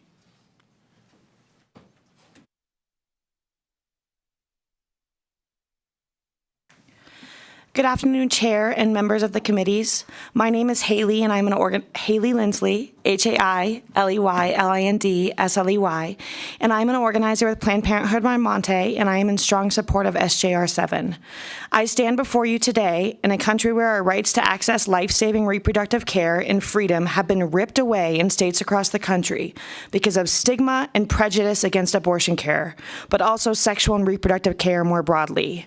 These bans especially impact communities of color and lower income folks whose access to essential reproductive care of all kinds is often limited due to deep structural inequities in our healthcare system.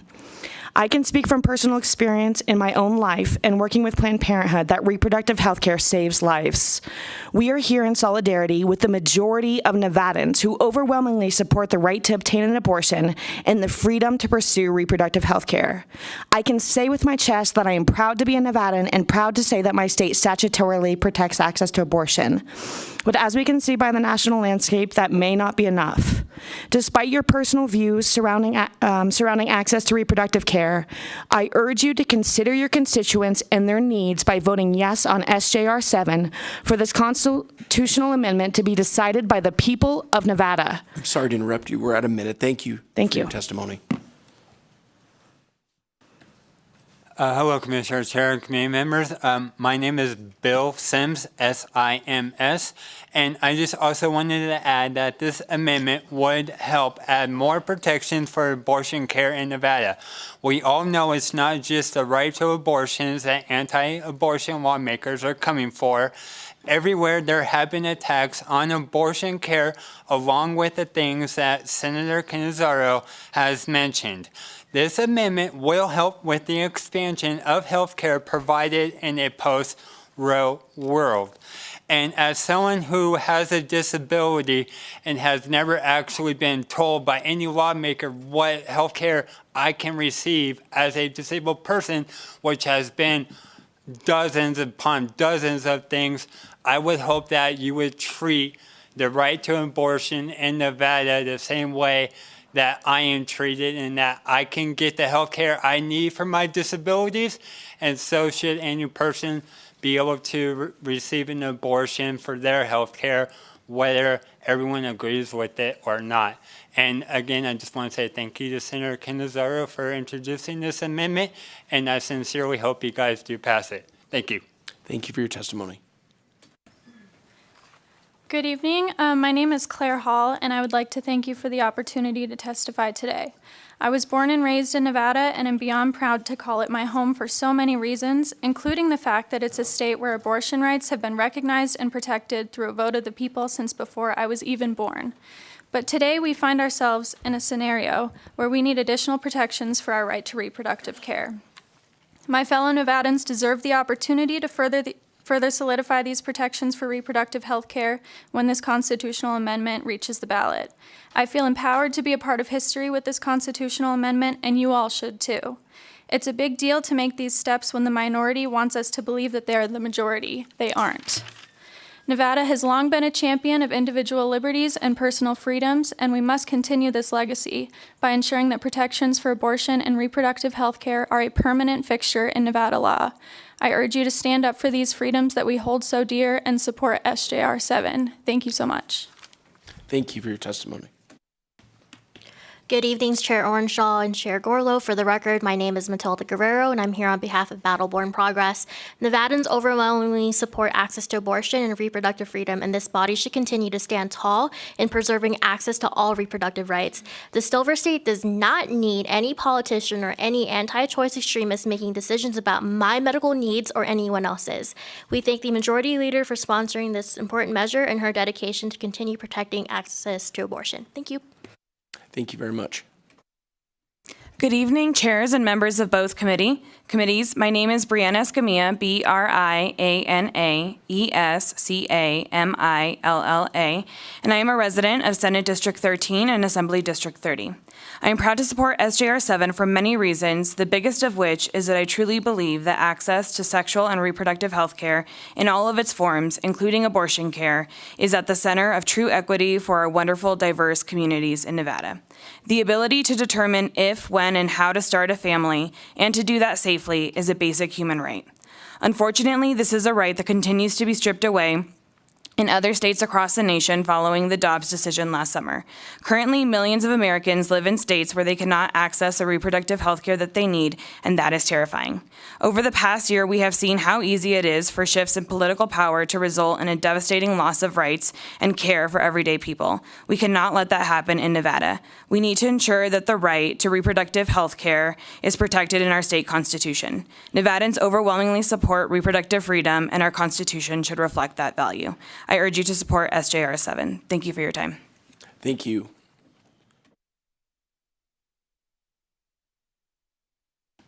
Good evening, everyone. Thank you. My name is AJ Huth, Huth. I am with the LGBTQ Center of Southern Nevada, and I want to say that I support SJR 7. I'll be brief.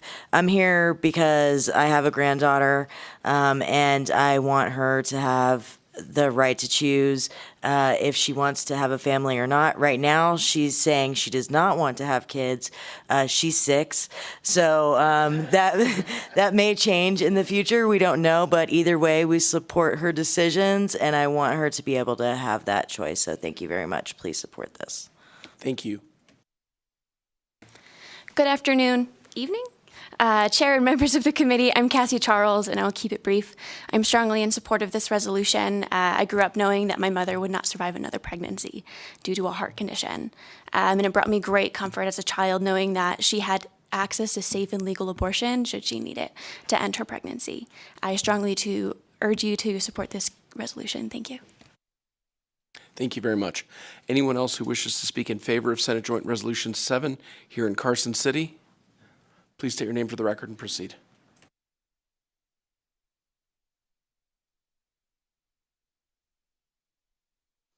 Hello.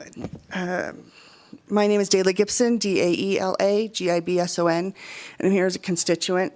My districts are SD 14 and AD 32, and I strongly urge you to support this bill to allow Nevada voters to just make this decision for Nevada.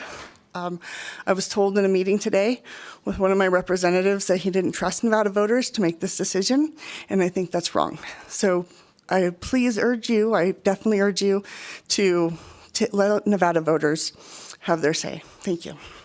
Thank you for your testimony. Please state your name for the record and proceed. Hi, my name is Lucy Schopp.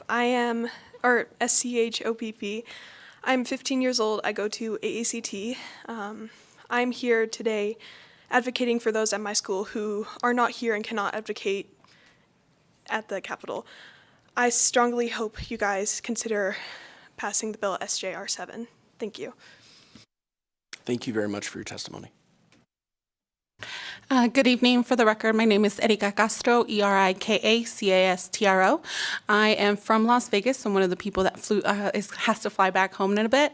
I urge you to support SJR 7 today because as a queer, undocumented woman, I know that oftentimes we don't have the rights that we need. And when we do try to access some of the rights that we need, sometimes we are rejected because of our identities. So I urge you to support this and make sure that regardless of our identities, regardless of our immigration status, regardless of the color of our skin, that we all have access to the reproductive health care that we need. And I think as Nevadans, we can make those decisions as voters, so let's make sure that voters get that decision. Thank you. Thank you very much. I want to just see if there's anyone else who wishes to speak in favor of Senate Joint Resolution 7. We still have 2 more minutes of the first 45 minutes we allotted for support. So if there's anyone else. All right, with that, I'd like to go to opposition, and I'll start here in Carson City, and I'll start with 15 minutes in Carson City, and then 15 minutes down at the Sawyer Building, 15 minutes on the phone lines. And if it looks like we've got more time, we'll come back up here to Carson City. And against 1 minute per speaker, thanks everyone for their patience.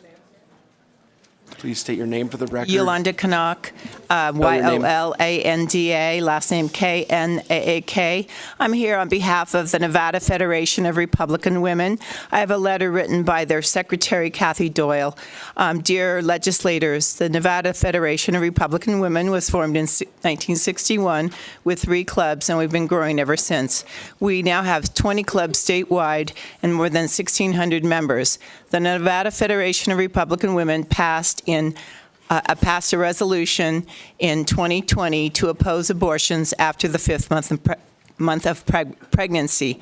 After the 5th month, a baby is frequently viable outside the womb. Therefore, we oppose abortions after the 5th month. Please vote no on SJR 7.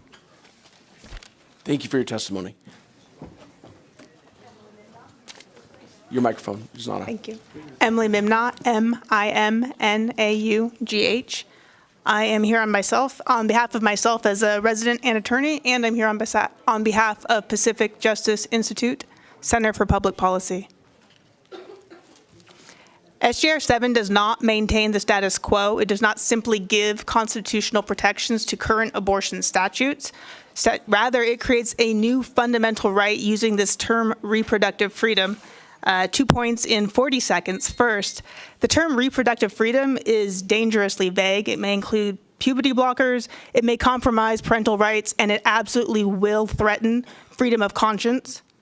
Senator Gansler asked what about statutes that protect freedom of conscience, and Senator Cannizzaro correctly pointed out that this is not a statute. It's a constitutional amendment, which means it would overturn and trump any statute that currently protects freedom of conscience. And freedom of conscience is fundamental to the ethical practice of medicine. And on the topic of the ethical practice of medicine, point 2, I implore you, look at Section 5, which Assemblyman DeLong brought up. It gives constitutional protections to medical malpractice. It says that there will be no criminal consequences to any individual who harms a woman in the performance of an abortion if they obtain consent. Not informed consent, consent. Do not pass this. Thank you for your testimony. Please state your name for the record and proceed. Chair Orenshall, Chair Gorlo, members of the Joint Committee, Melissa Clement, Nevada Right to Life. It's MELISSA, CLEMENT, testifying in opposition to SJR 7.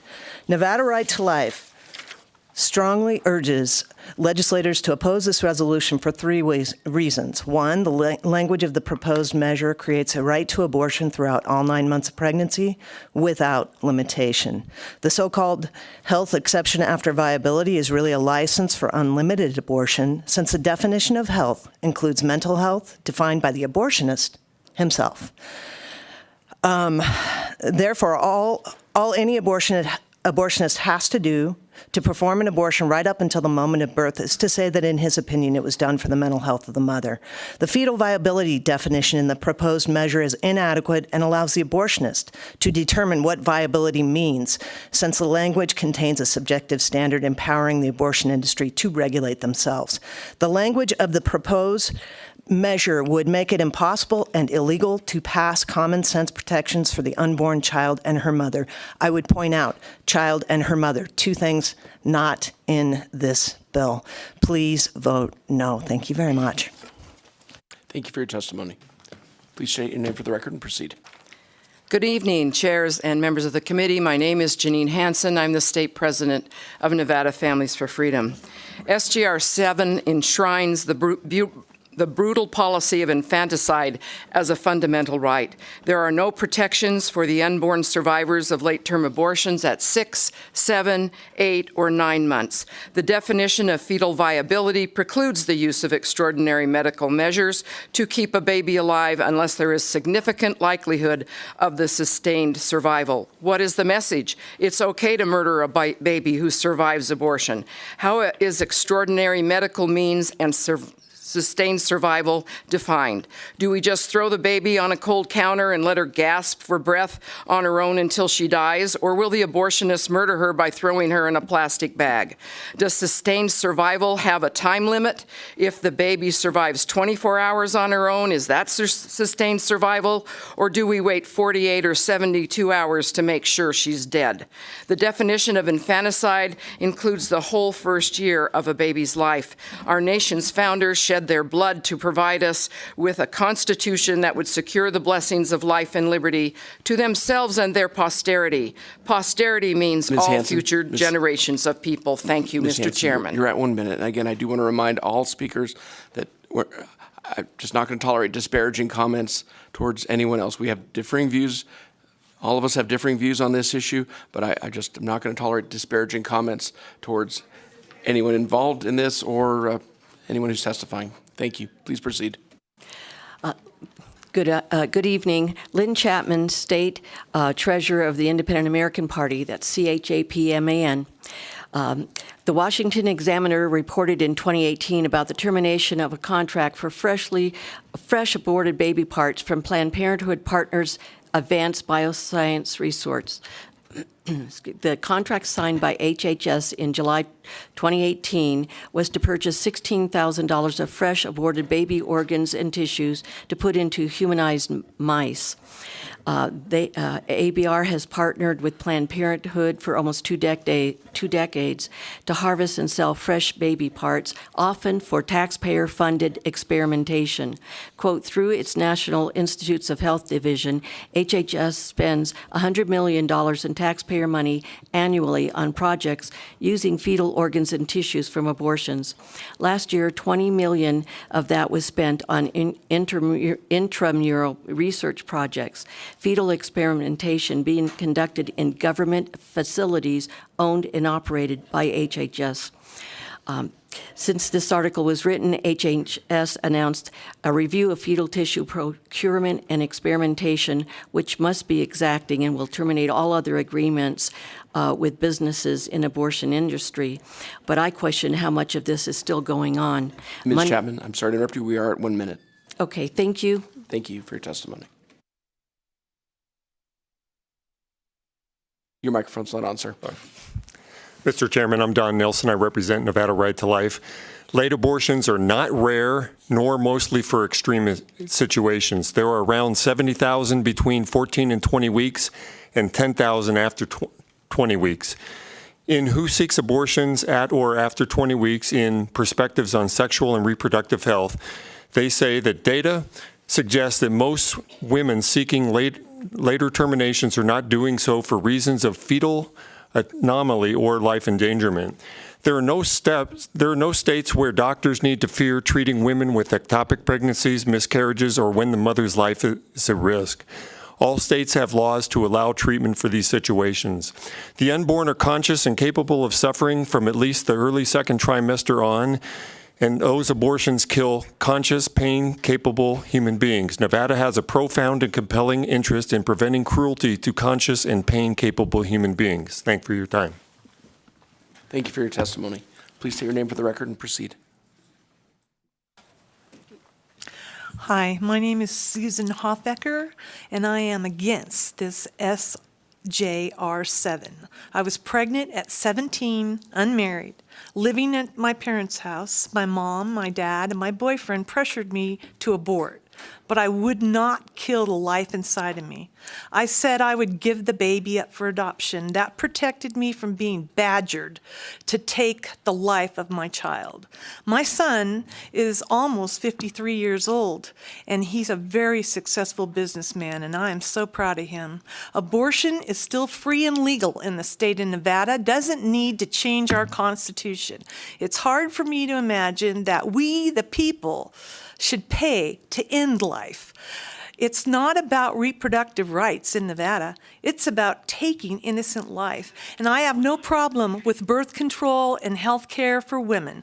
I thank God I chose life for my son. I grieve for women who have lost their babies.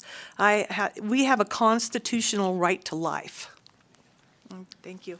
Thank you for your testimony. Joy Trushinsky, Trushenski. I'm a non-paid lobbyist. Please vote no on SJR7. Abortions for 9 months are heart-wrenching to me. Martin Luther King Jr. said, ultimately, a great nation is a compassionate nation. Only uncivilized people kill the most innocent, vulnerable, and helpless because it is inconvenient. This amendment prohibits any real help for a baby who survives the brutality of abortion. This will protect predators of young girls. We already have abortions for 9 months in Nevada law, which I strongly oppose. Planned Parenthood sells the baby body parts to research facilities, all for money. You who support abortion, what about a baby about to be born? Support life choices instead of death. Life choices, if expanded, could save more babies' lives. It could help women who were sexually assaulted find support and comfort. Adoption in Nevada costs $11,000. I'm sorry to interrupt you, but we're at 1 minute. Okay. Thank you for your testimony. Thank you. Ma'am, your microphone's not on. Please state your name for the record and proceed. My name is Lori Johnson, LORIJOHNSON. I thank this committee for allowing me to testify against this bill. I was 18 years old when I was pregnant, and I was about to have an abortion, but God prevented that from happening. And I do believe that a child is alive from conception. So that life, I thank God that I was not able to extinguish. Because of my car accident, my baby is living and beautiful now, and I thank you, Lord Jesus, for that. Thank you. Please proceed. State your name for the record and proceed. My name is Virginia Starrett, Starrett. AJR 7 is unnecessary, poorly crafted, and loaded with legal tripwires. While Section 2 throws a bone to those who have successfully argued that viability could play a role in how late an abortion in Nevada can be performed, Sections 3, 4, and 5 incorporate no such limitation. So if the mother, and I use the common sense and scientific term here, of the unborn child decides at any time up to birth, or possibly even after the baby arrives, to end her baby's life by any means, she would be permitted to do so under this law. Who cares that after 6 months of pregnancy, the child is mostly likely viable? But worse yet, under Section 5, a baby parts harvester is given the nod to help the mother rid herself of her viable, full-term unborn child by any means they might conjure up as well. Ending a pregnancy for profit could become a business model here in Nevada. Why anyone wants to champion brutally killing innocent babies under the guise of reproductive care is unfathomable, except as a pathway to power. Have a conscience. Vote no. Thank you. Thank you for your testimony. Please state your name for the record and proceed. Casey Rogers for the record, Rogers with a D. The truth. Genocide is genocide. Right, DOD? Murder is murder. Right, DOJ? Killing babies is killing babies. Right, Nevada legislators? Lie 1. You don't want politicians involved, but you, as a politician, brought this bill to a Democratic-dominated legislative body to have this bill enacted. Lie 2. You pretend to care about civil liberties, yet you voted to mandate vaccines in college students last year and force them into vaccines and to force them into masks. You don't care about civil liberties. So my question is, are you an honest legislative woman?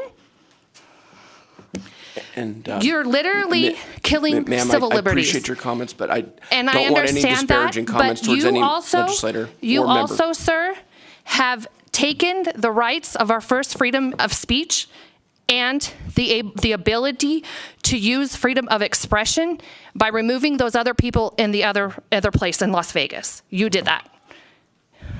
You're at 1 minute. Thank you for your testimony. Yep. Good afternoon. Richard Nagel for the record. I'm opposed to this bill because I think it gives legislative judges or activist judges a blank check. I mean, this is a double-edged sword. Whether they are a right-wing or left-wing activist judge, this bill could come back and cut either side. I think these things needed to be defined empirically so there's no wiggle room. Otherwise, this bill could come back to bite us seriously. Please, I really urge caution on this. Do not give anybody the right to steal our rights. Okay? Please, vote no on this bill. This is important. Thank you for your testimony, sir. Before anyone else comes to sit down, I'd like the three witnesses who are here to be able to have their time to speak, and then I'd like to go down to the Sawyer building.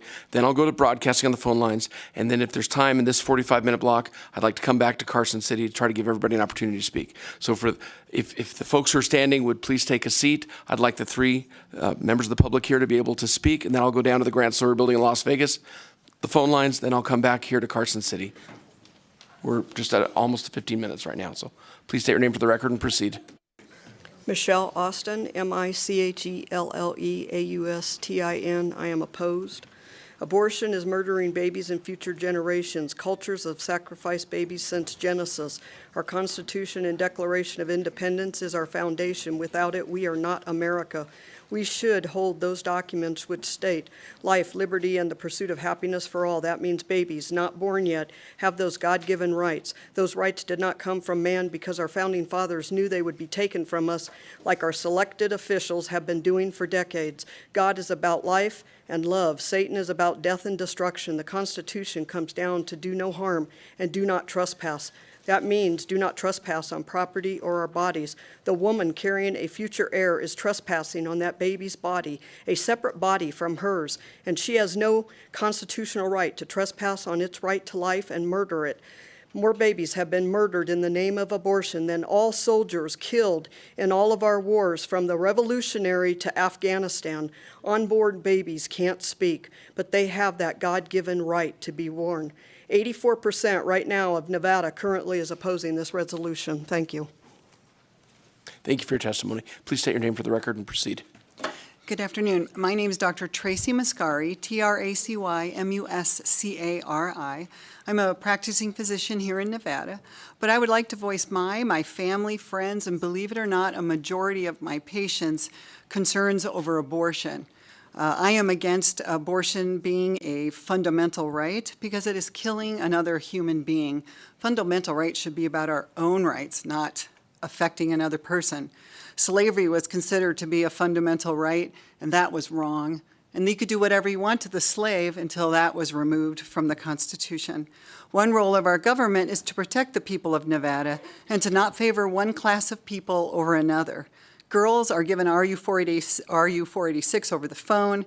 They have lifelong mental health problems, infertility, and worse, they have to deliver by themselves a dead baby or partially living baby at home. No healthcare provider is there to stop the blood loss and the complications. No parents to comfort them often. We all have to make decisions about our reproductive care, but abortion is murder. This is unethical for physicians. Protect the weak and the innocent over the abortionist and human traffickers. Killing another human being can never be a true right. Dr. Muscari, you're at 1 minute. Thank you. Sorry to interrupt you, but thank you. Please state your name for the record and proceed. Good evening, chairpersons and committee members. My name is Teresa DeGraffenreid, ENREID. I'm speaking for myself in opposition to SJR 7. I strongly oppose anything that changes the Nevada Constitution. My biggest opposition to this resolution is that it proposes to endanger the life of a fetus all 9 months of its growth. The wording in SJR 7 says that a baby is only protected if, quote, there is significant likelihood of sustained survival of the fetus outside the uterus without the application of extraordinary medical measures, unquote. There are 2 things about the statement that are disturbing to me. The first thing is that there is such a disparity between wanted and unwanted. When a woman says yes, she wants the baby that is grown inside of her, even if she goes into premature labor and delivering of her tiny 24-week-old baby, there's a team of doctors and nurses to do everything and anything to keep that child alive. But when she says unwanted, this proposes that the medical intervention will purposely be kept from that same 24-week baby. I want to share an event of a 16-year-old young girl who was pressured into abort her baby. She lied and didn't realize just how far along she was in the pregnancy. So when she delivered her 24-week baby during her abortion, instead of the 19-week one she told the abortionist that she was carrying, in the accounts of the nurses. I'm very sorry to interrupt you, but you're at 1 minute. I appreciate your testimony. You can submit your written comments. We can make them part of the record until the end of the business day tomorrow. Thank you. Thank you. I'd like to now go down to the Grant Sawyer Building. Testimony in opposition to SJR 7. We are 1 minute per speaker. Please state your name for the record and proceed. Good morning. My name is Susan Proffitt, Proffitt, Vice President of the Nevada Republican Club. I'm a Republican, but I'm not against abortion in certain circumstances. I just don't think killing them after they've been born is a very good idea. The Supreme Court made clear in Dobbs' decision, the U.S. Constitution upon which the state constitution is based, there is no basic right to an abortion. There never has been, so that was not true when it was said. Putting abortion rights in the state constitution is a political ploy and a virtue signaling by one party. It is unnecessary and exhibits poor judgment by our legislature. We already have reproductive rights in Nevada, and the state constitution is no place for you to put something else that is going to cause a lot more litigations on down the line. You can have an abortion from till 24 weeks of pregnancy, and the language proposed in SJR 7 is problematic as it is written and will likely create a whole host of litigations. The only one who would benefit from that are the lawyers. Roe versus Wade was not a shift in policies or politics. It was the Supreme Court returning the power to the people and the state governments. And as Dave Chappelle put it, thank you very much for your testimony. If a woman has the right to abort a baby, do I have the right not to pay for child abuse? Thank you very much. Yes, you can submit your comments. Thank you. My name is Ray Cordova. I'm a minister here in Las Vegas.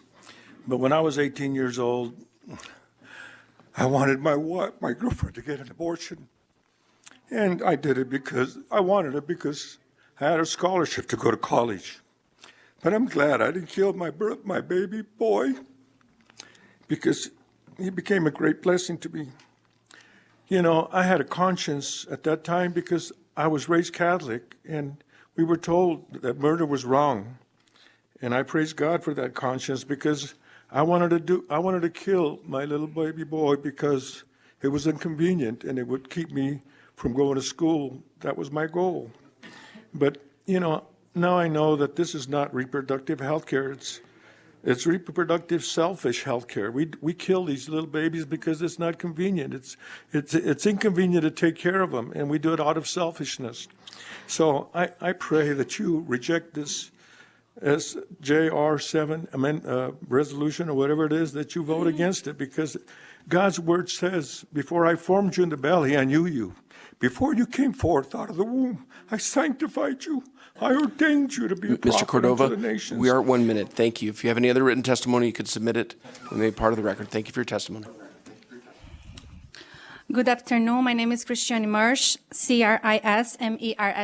I'm here on behalf of Nevada Right to Life. As an immigrant and proud Nevadan, I'm a little sad about this resolution because it hurts our fundamental rights. The first fundamental rights and basic, it's life. Without life, you cannot have any other rights. You cannot have liberty. You cannot have freedom of speech. And our Constitution already guarantees all those rights. And I'm a little sad because at 17 years old, I was pregnant, a teenager in high school, and I chose life. And my daughter today is an NLV student. She's gonna serve this country in the Air Force, and she's my inspiration today. And I just wish you could listen to all the women like me with real stories that chose life and other alternatives, because there's so much words about reproductive rights, reproductive care, but nobody is willing to say about prenatal care or adoption system here in Nevada, that there are so many women that not choose abortion if they had the alternative. So I please vote no in this. Let's gonna support all these women that are facing a crisis instead of giving more tools for abusers to kill more babies. Thank you. Thank you for your testimony.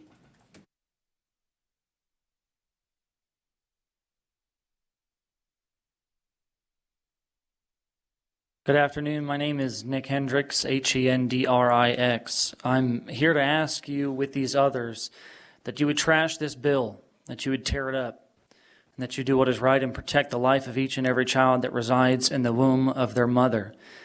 You say that you're wanting to establish rights for women, but there is no woman, nor man for that matter, that ought to have the right to kill their children, however small or helpless they may be. That freedom is not given to you by God. It is not given to you by any founders of this nation. You have overstepped your bounds. You have failed to care for the most helpless and the oppressed of your constituents, the children that are in the womb of these mothers. And we call upon you to not only reject this bill, but even more so draft one up, which will protect the life of each and every child from the moment of conception. I am not a Republican because I don't believe in any abortion. Unlike some Republicans who do think that you can kill people's children, I do not believe that any child should be killed. From the moment of conception, any child that is killed is murder. And I want you to recognize the fact that paying any man or woman as an assassin to tear a child limb from limb and to throw them in a trash can is murder. Excuse and me, it sir. ought to be treated as such. Pardon me, sir. We're at 1 minute. If Protect you have any the other lives of comments, your you can people. submit them. They'll be made part of the record. Thank you for your testimony. Hi, my name is Grace Rio. Thank you for the opportunity to speak today. I stand here on behalf of Yahweh and defending voiceless. I'm a mentor of Love Life and a believer of Yeshua. I oppose SJR's bill, and I agree with the rest who opposed it. Abortion is not a reproductive health because you are stopping reproduction by ending the life of a child. Abortion is not healthcare because pregnancy is not a disease. Abortion ends life. Our life is like a heavy smoke. We try to grasp it, but it evaporates in thin air. We are all here today, able to exercise our humanity, but we do not know the hour of our demise. Once in our life, in your life, your mother loved you enough to decide life. That's why you are here, able to have a chance to have a career and speak. I pray that you will have the same heart as your mother to have mercy and act justly to the voiceless. I hope you can look inside your soul once when you have faith in one true God. Someday we're all gonna die, and that's a fact. But make a difference by not being pro-death. I ask that you give the same rights to the unborn as you were issued a privilege and a chance to live on this earth. I have a powerful God who loves each of you, and he says children belong to him, and he loves them, even the unborn. I hope you can one day see Yahweh face to face, Miss, we're surrender at your 1 life minute. to Yeshua, and be able to enter in his Miss- presence. Choose life. Miss, pardon me, before you leave, could we get your name for the record? Could you spell your name for the record? For our record. Sure. Grace Trujillo. GraceTrujillo. Thank you. Thank you for your testimony. Hello, my name is Lorena Cardenas. I oppose this bill because it will likely prevent Nevada from requiring parental notification for a girl seeking an abortion by making abortion a fundamental right. Parents have a right to know. This bill gets in the way of a parent's right to know because it would make abortion a fundamental right throughout pregnancy. Abortions are wrong, but the later they are performed in pregnancy, the crueler they become. The unborn can feel pain and are conscious early in the second trimester. even if those happened later. This bill would allow abortion on innocent human beings who are conscious and can feel pain. Normal Nevadans are moral and decent people who are horrified at the thought of a baby with a cognitive ability to smile, to recognize his mother's voice, to suck his thumb, to dream of being inhumanely ripped apart in cold blood. Side note, real mothers protect their children from the moment they are conceived. Lastly, these questions remain. For those pushing this late-term abortion, what's wrong with you? Miss, What kind sorry to of interrupt you, but we monsters are at 1 you? minute. How do you sleep at night? If you have any other comments, you can submit them, make them part of the record. Thank you for your testimony. That's all I have to say. Thank you.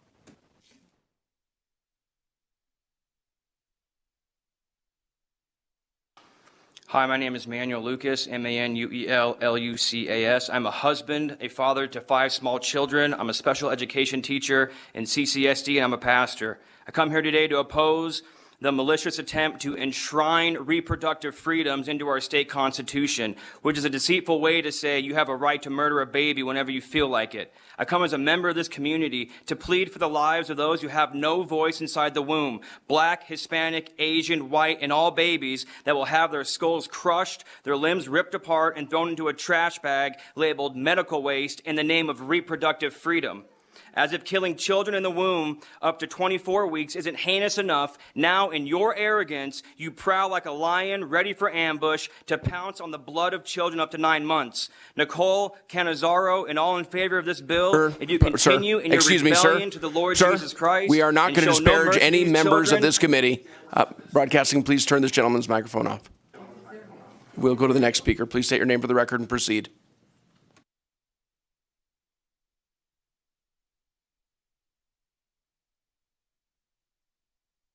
Hello, my name is Clint Hatfield, C-L-I-N-T-H-A-T-F-I-E-L-D, and I represent many Christian fathers in Nevada who are taking a stand for the sanctity of life inside the womb. I am opposed to SJR 7, abortionist murder bill. I ask you take a look at your morals and also oppose the satanic attack on human life. Life inside the womb is not just a clump of cells. They are human beings with heartbeats, emotions, and a soul given them to by our one true Creator, Yahweh. If you pass this bill, you will fuel a genocidal agenda that has murdered millions of babies at a rate far exceeding the loss of life in both world wars. Every human life that is conceived is a miracle and a gift from God. How heartbreaking that thousands of these little miracles of God are being destroyed every day. Nearly 57 million babies have been violently destroyed and have been denied the most basic of all rights, the right to life. Genesis 1:26 through 28. And God said, let us make man in our image, in our likeness. So God created man in his own image, and the image of God created him, male and female. Excuse me, sir. Thank you for your testimony. We're at 1 minute. If you have any other comments, you can submit them. They'll be made part of the record till the end of the business day tomorrow. And hit your knees in Sir, prayer and ask. we're at 1 minute. We'll take one more speaker down in Las Vegas. Then we're at the 15 minutes. I'd like to go to the phone lines because I know there are people waiting on the phone lines who want to speak in opposition. So if we could have one more speaker from Las Vegas, state your name for the record and proceed. Then we'll go to the phone lines. And again, we will try to circle back to give everyone a chance to speak. Please state your name for the record and proceed.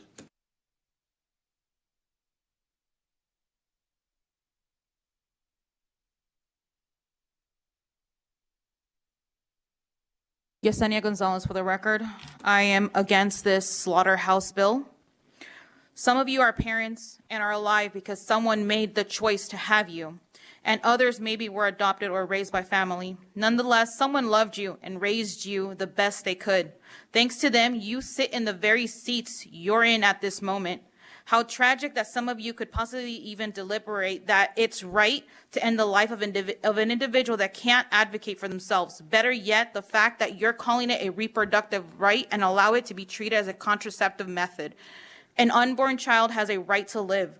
There's options in helping individuals from making the choice to kill their baby.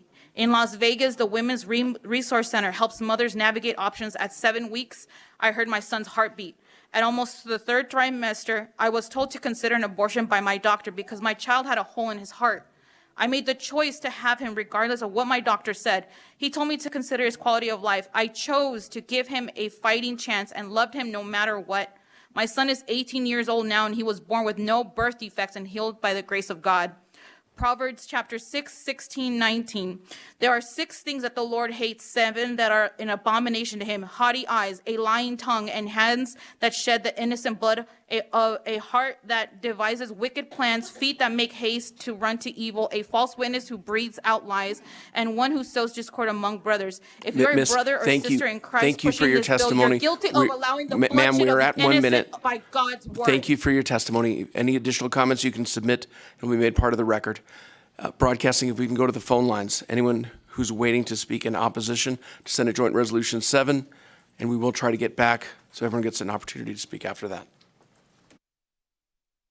If you would like to testify in opposition of SJR 7, press star 9 to take your place in the queue.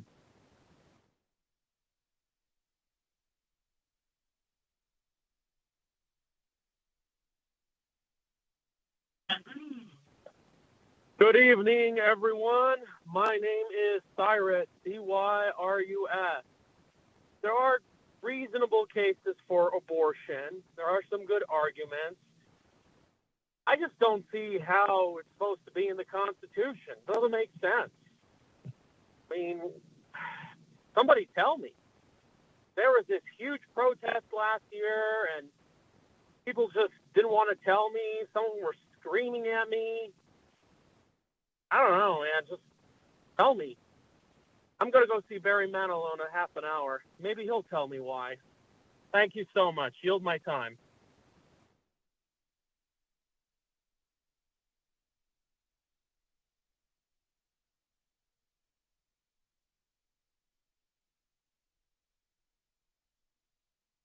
Hello. For the record, my name is Cassidy Pocock, C-A-S-S-I-D-Y-P-O-C-O-C-K. In response to one of the questions during presentation, the presenter stated that this bill was the creation of a right. Do you not see the problem with that statement? If we have the ability to create rights, by necessity, we also have the ability to destroy or remove them. For time's sake, I'll let you follow that to its logical conclusion on your own. It seems that the largest argument presented by the presenters of this bill is the rights of the women. However, this is an issue that involves competing rights. On the one hand, you have a mother who doesn't want to be pregnant. On the other hand, you have a baby whose right it is to not be killed. In what other area of life do we disregard or not, or consider the state of development or age, the environment of the human being, the socioeconomic status, etc., as determining the value of the life? I'll submit further written testimony and yield the remainder of my time. Thank you.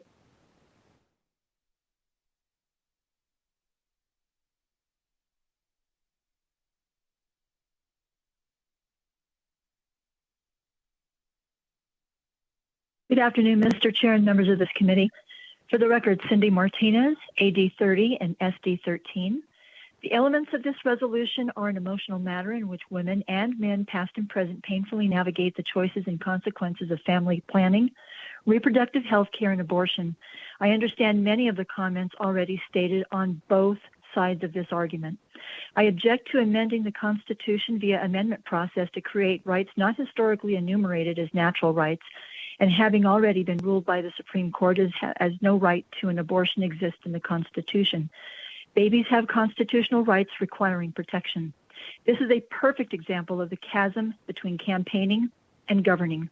I encourage legislators to roll up your sleeves and draft legislation that passes constitutional scrutiny and the expectations of Nevada citizens on both sides of this issue. Please vote no on SJR 7. Thank you.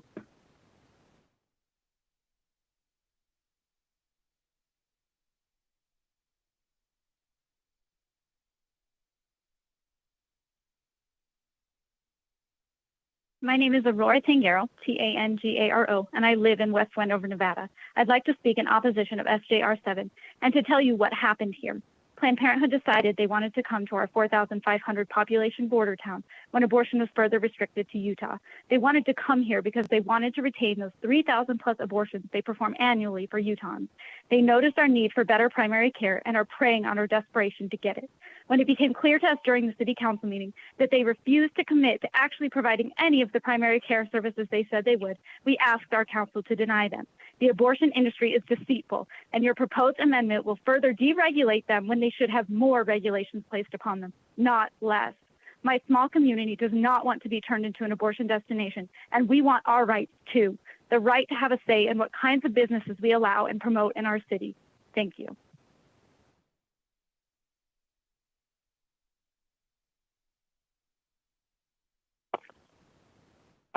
Hello, legislators and chairman. My name is Leslie Quinn, Leslie, and I oppose SJR 7 and urge all legislators, whether a sponsor, co-sponsor, or any legislator, to do the same. Nevadans have voted and have in place abortion law that allows women the fundamental right to have an abortion up to 24 weeks, the age of viability for a fetus outside the womb. SJR 7 further promotes the degradation of humanity and viability of life with terms such as fetal tissue. I wish everyone understood that Roe versus Wade wasn't removing the right for women to have an abortion. It was correcting what the judicial branch of government should not have ever done. It should have been something that was allowed for each state to do. Hence, Nevada has its law already. So I encourage that this did not take away anybody's freedom of choice or the right for reproductive freedom. Please vote no on SJR 7. It creates dangerous legislature, promotes children as an inconvenient truth under the guise of reproductive freedom. And I just want to say, I also had a right to have an abortion when my children, we are at 1 minute. Was considered an inconvenient Thank you for your testimony. and I kept them. You can submit Thank any you. written comments. Thank you.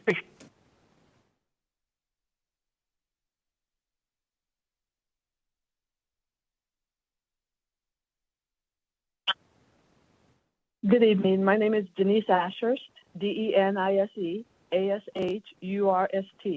I'm a Black American born in 1956, and growing up, I listened to my family's stories about the way life used to be for Black Americans. And one thing I remembered until this day was my mom saying it was taboo, that is offensive, to even talk about aborting our babies, because there was a time where Black Americans had no choice to live or die at any age. My mom would always say in her Cajun accent, we keep our children and we raise our own. Abortions are primarily performed in Black communities where President Clinton once said safe and rare. If this bill passes, the next step may be disposing of beautiful living and breathing children after 9 months. I served this country in the military for 20 years, and I find myself wondering why when life is not sacred anymore. Where much is given, much is required. And as an American, we have been given much. Please oppose this passage of SJR 7 in the name of sanity. Thank you.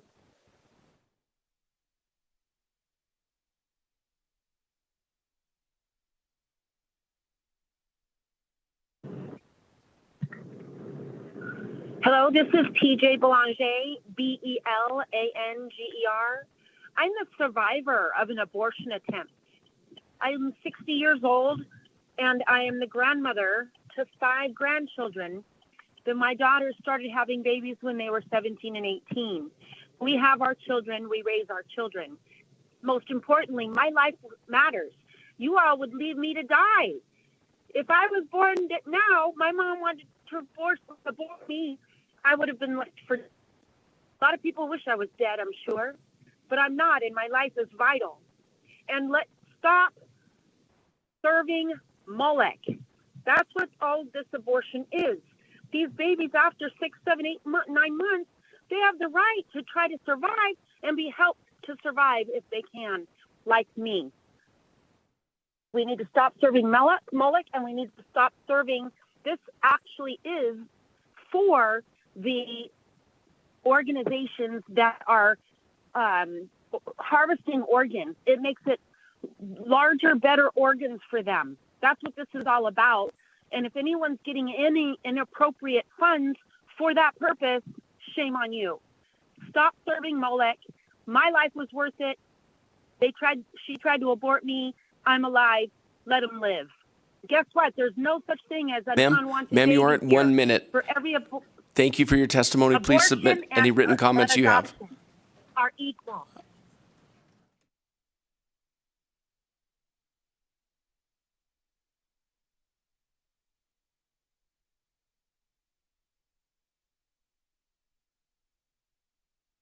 Good evening. This is Tony Freeman. I'm in Churchill County, Nevada. I oppose this bill. Why do we need a constitutional amendment, for one? And two, the woman who started Planned Parenthood was actually not a real nice person. Margaret Sanger wanted to sterilize a good majority of the population, both Black, Hispanic, and Asian. I'm opposing this bill because she was a member of the Knights of the Ku Klux Klan as well as a Nazi sympathizer back in the 30s and 40s. Excuse me, sir. I would like you to speak to Senate Joint Resolution 7, please. Anything else you have to say is not relevant to Senate Joint Resolution 7. I am speaking to Resolution 7. I oppose Resolution 7. It is murder as far as I'm concerned. I stand with those before me that have said the same thing. I stand with Ms. Hansen, and I agree with her point of view and everyone else's point of view that says that it is absolute murder and does not need to be passed. I urge you all, do not pass this bill. Thank you.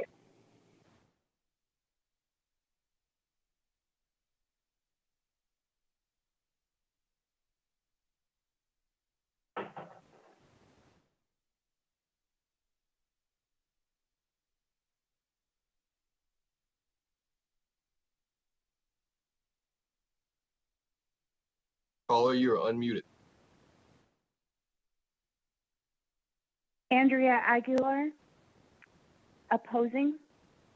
What is the definition for reproductive freedom? This will be interpreted by the Nevada courts to encompass several medical procedures. Where does it begin and where does it end? This bill also declares reproductive freedom a fundamental right. It's a fundamental right to dismember a human in the womb. Turning my vagina into a penis and making my neighbor pay for it is a fundamental right. Just say it, be honest. You want to pass this so you can dismember a human baby in or out of its mother's womb anytime you want. Where does it end? This bill opens up the door for infanticide. That is pure evil. Why are criminals being pardoned and babies being murdered, all in the name of reproductive freedom? Please wake up. Once again, stop being hypocrites. You're all about medical freedom when it comes to killing babies in the womb. But in 2020, when my doctor wanted to tell me the so-called vaccine was not proven, you did everything you could to stop him. Make it make sense. God have mercy on our souls, because what is coming down on this nation is nothing that you can fathom. You cannot kill the most innocent. We are at 1 and minute. get Thank away you with for your it. testimony. Yes, I know. 1 minute. Thank you. Thank you.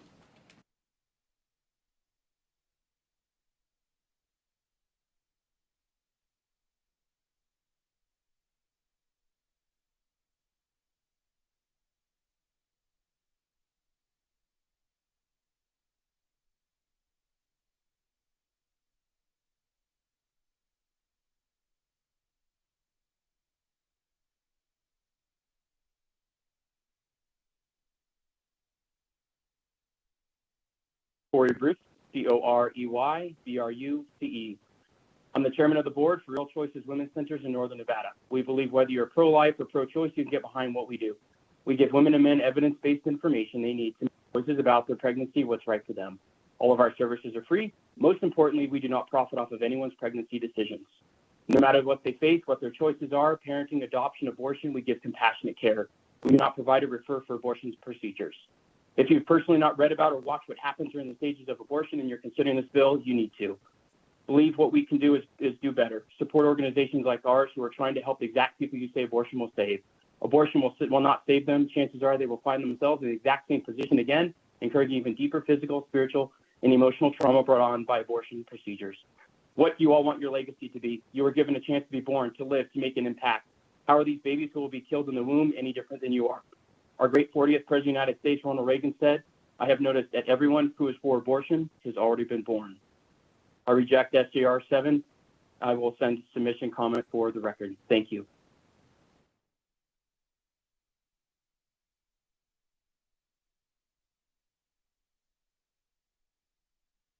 Thank you to the chair and members of both committees. My name is Alita Benson, Executive Director of the Nevada Republican Party, speaking in opposition of SJR 7. In Nevada, it was already voted into law in 1990 that abortion is legal for any reason until almost 6 months of pregnancy, past the point of viability for the fetus to live outside the mother. This cannot be changed by the members of this legislature. This cannot be changed by our governor. The only people who can change this restriction are the voters of Nevada through an exercise in direct democracy.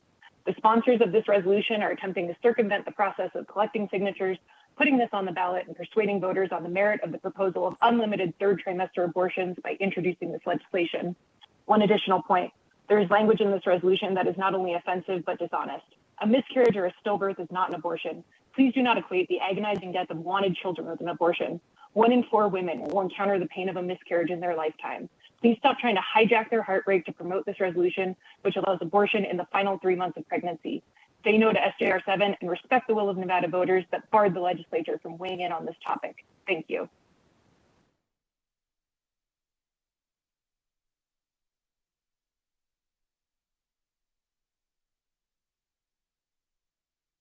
Hello, it's PJ Belanger again, Belanger. I wanted to make sure it's on record that there is no such thing as an unwanted child in the state of Nevada. For every single number of children aborted in the state of Nevada, there is Ms. an Belanger, equal number of excuse me, Ms. families Belanger, I believe waiting you've to already adopt. called in. So I appreciate your testimony. Any other comments? Adoption. Broadcasting, Adoption. please, would you turn Ms. Belanger's microphone off? She's already called in. You can submit any comments you have. We'll make them part of the record till end of business day tomorrow. Is there anyone else on the phone lines broadcasting? Yes, Chair, one last check. If you have just joined us and would like to testify in opposition of SJR 7, press star 9 to take your place in the queue now.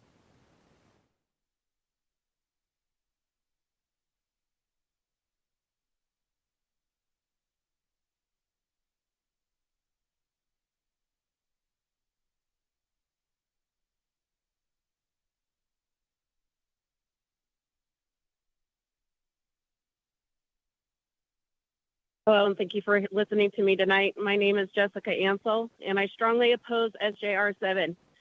I'm a 41-year-old Christian woman who was groomed to abort my first child, and I chose life despite the pressures surrounding me and having been blessed with 4 children and now 4 grandchildren. It's a possibility that none of these wonderful people would exist if I had gone through with killing my first child, as it is a fact that once a woman has had one abortion, it is a strong possibility that she will have many more or several more. Please consider this point as you lay your heads down on your pillows tonight. The Bible tells us that we need to love our neighbors as ourselves. So let me ask you, if your life was the one at grave risk of being ripped apart, would you want someone to save you? You can have the remainder of my time so I can attend my youngest daughter's spelling bee, because her life matters, and so does all of those children who are being slaughtered daily in Nevada.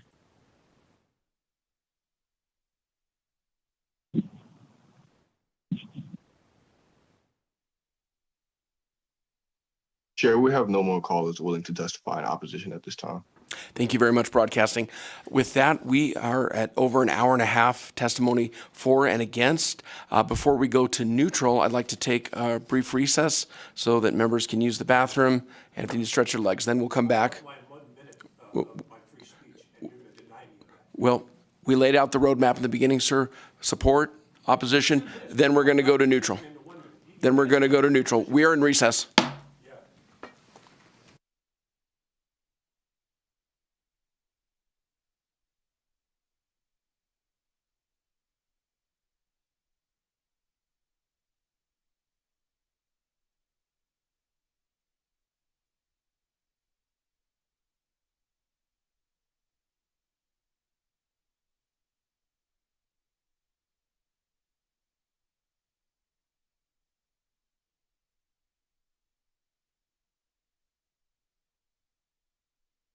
Can you hear me? Okay. My name is Celeste Parks. I'm a registered nurse. I oppose it. innocent life, but magnifies the act of killing and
Members, I want to call our joint meeting of the Assembly and Senate Legislative Operations and Elections Committee back to order from our recess. We heard 45 minutes of testimony in support of Senate Joint Resolution 7, 45 minutes of testimony in opposition of Senate Joint Resolution 7, and as I mentioned earlier, I'd like to go to what I'd allotted of 45 minutes of neutral testimony of Senate Joint Resolution 7, and then, once we're done with neutral testimony, I do plan to cycle back up here in Carson City, down at the Sawyer Building, and on the phone lines for anyone support or opposition or neutral who didn't get to be heard on the first round. So if there's anyone who is neutral on Senate Joint Resolution 7, the proposed constitutional amendment here in Carson City. Okay, not seeing anyone here in Carson City. Down at the Sawyer Building, anyone who is neutral. Again, I want to remind you, we will cycle back for support and opposition, so you will get a chance to be heard. Neutral means you're not for or against this measure.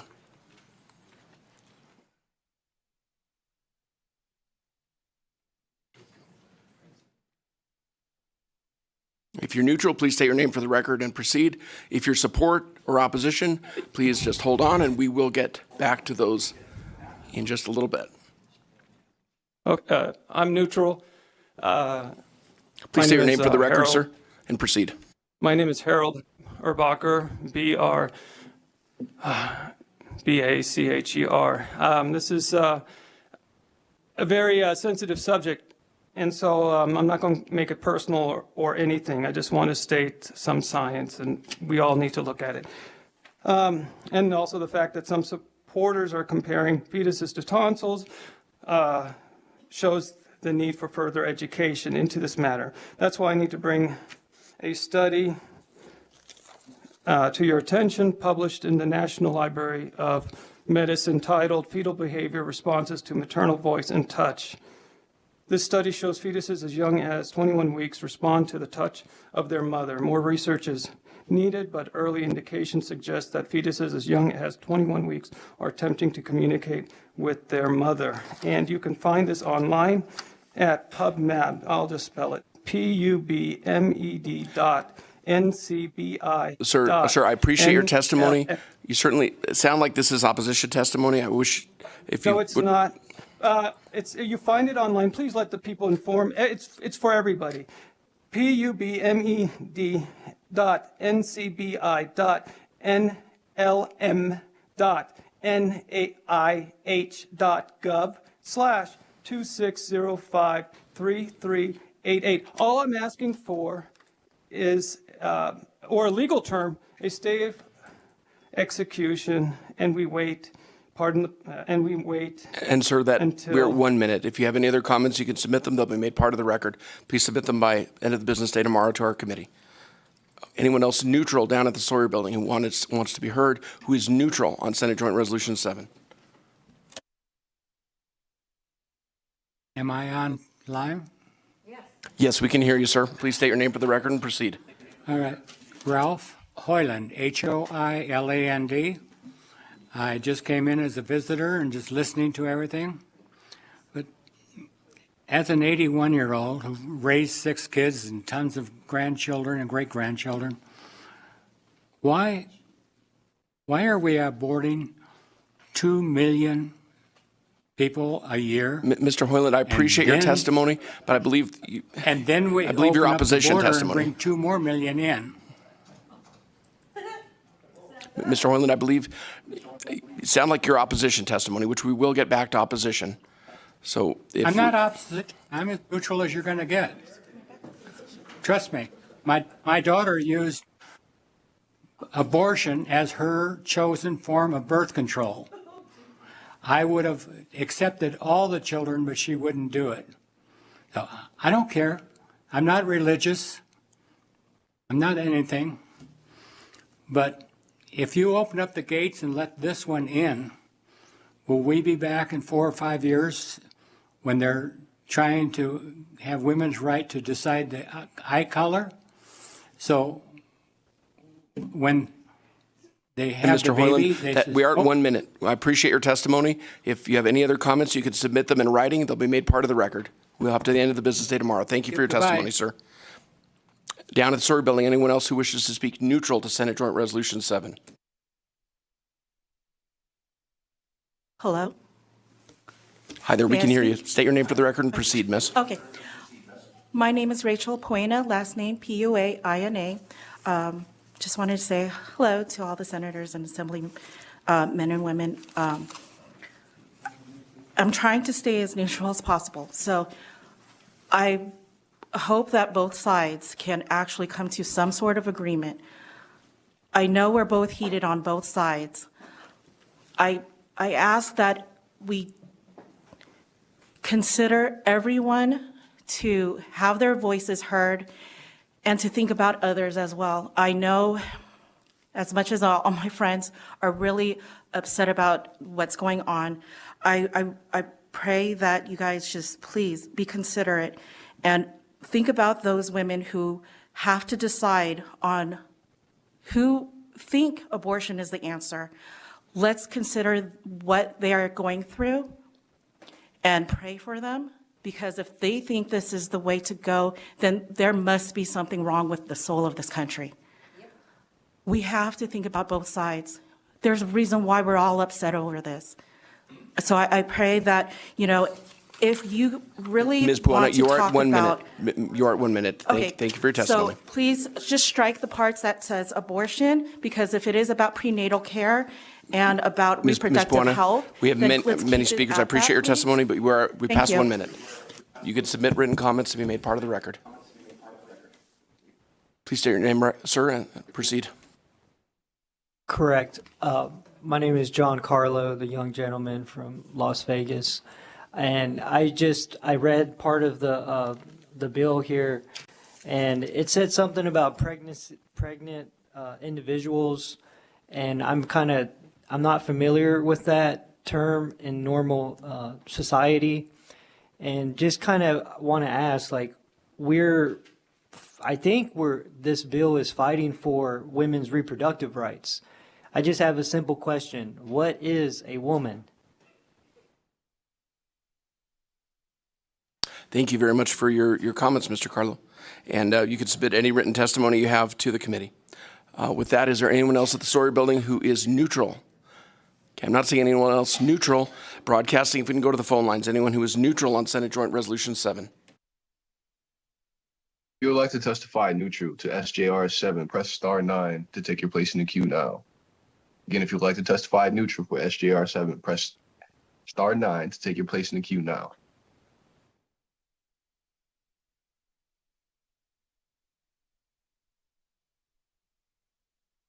Chair, we have no callers willing to testify neutral at this time.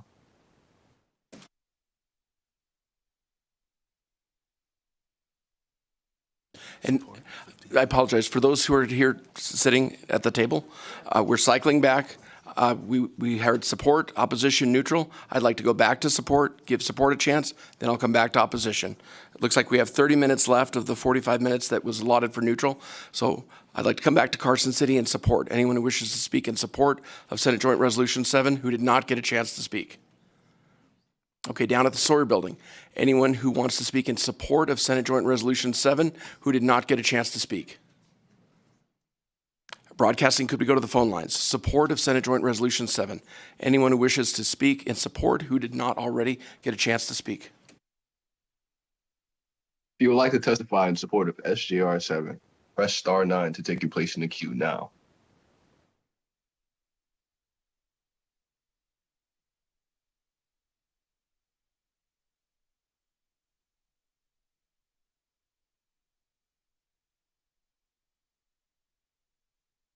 My name is Katie Ryan, a constituent in Senate District 13 and Assembly District 30, and I urge you all to support SJR 7. Thank you.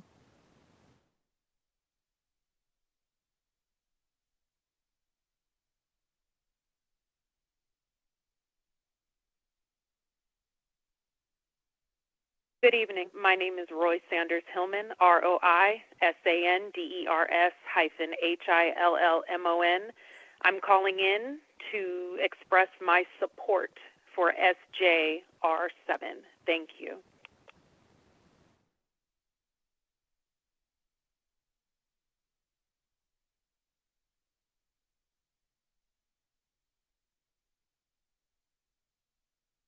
Hello, my name's Julie Barger, I live in Spanish Springs, Sparks, Nevada, and I'm a registered voter, and I'm here to ask for your support on SJR 7. Women and their health providers must have total protection under the law, including but not limited to abortion, medication, privacy, etc. Laws based on religion that only apply to certain people, mostly women, are blatant discrimination and totally against fundamental rights.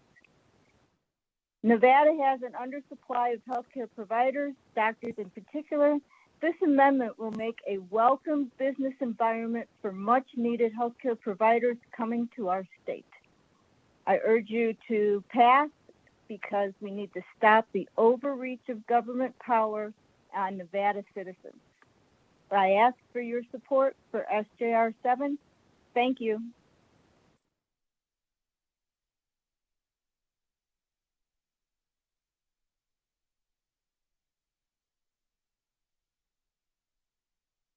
Hi, members of the committee. My name is Maria Teresa Lieberman Parraga, MARIA hyphen TERESALIEBERMANN hyphen PARRAGA. And I called in after hearing the opposition testimony. I am in strong support of SJR 7, and I cannot believe the amount of disinformation and extremism that was said. And that exactly is the reason why we need SJR 7. And I wanted to also include into the conversation that, many people on the other side of SJR 7 believe, bring up religion, but we need to make sure we all understand that the religion has the Bible, especially. I went to Catholic school, does not actually talk about abortion one way or another, and actually at times celebrated women's choices. But we need to make sure we include that and understand that this has been going on for as long as people have been around. So why not protect it and make sure that people have access to this essential form of health care? Thank you.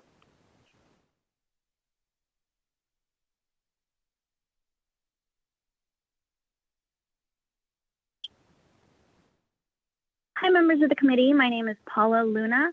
I'm a constituent of District 7, and I want to ditto what was just said by the brilliant caller right before me. We talk a lot about, God and loving our neighbor, and these people made choices, and they chose to keep their babies, and we all get to make our choices, and I hope that you all support this resolution. Thank you so much.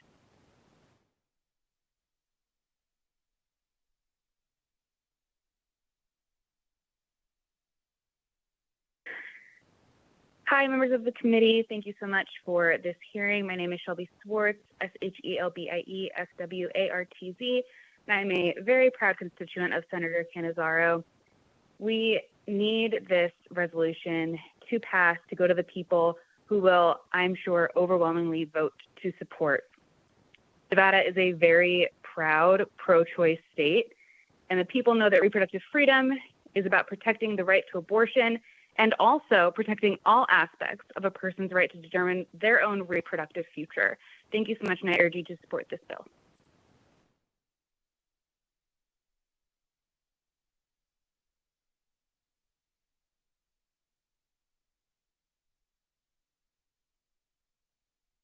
Hello, Chair and members of the committee.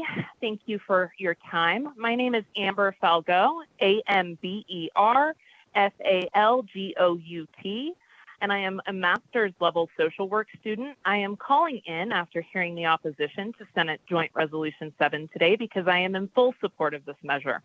Thank you to Majority Leader Cannizzaro for sponsoring this important legislation. As a mother of two and a person who has had a miscarriage and an abortion, I cannot overstate the need for abortion access. It has been said that often a woman has one abortion and they go on to have many more. This is absolutely not backed by any factual evidence. In fact, it is often mothers who choose to have an abortion because they cannot afford another child. We have seen anti-choice politicians across this country attack abortion and bodily autonomy for people seeking reproductive freedom. That is the reason we need Senate Joint Resolution 7. Thank you for your time.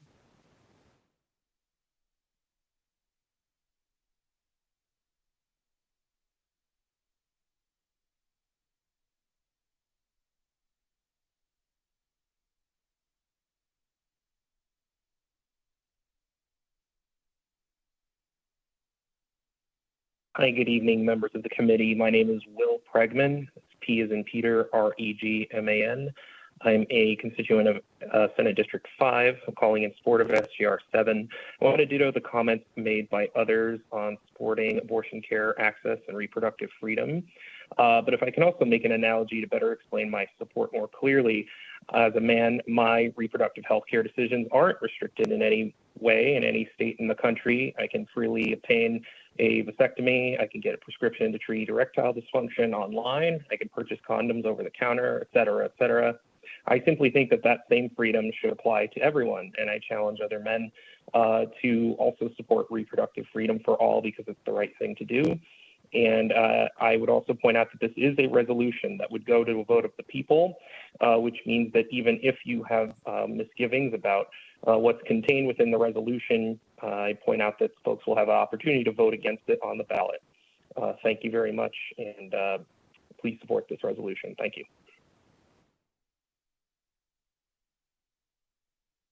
If you have just joined us and would like to testify in support of SJR 7, press star 9 to take your place in the queue now.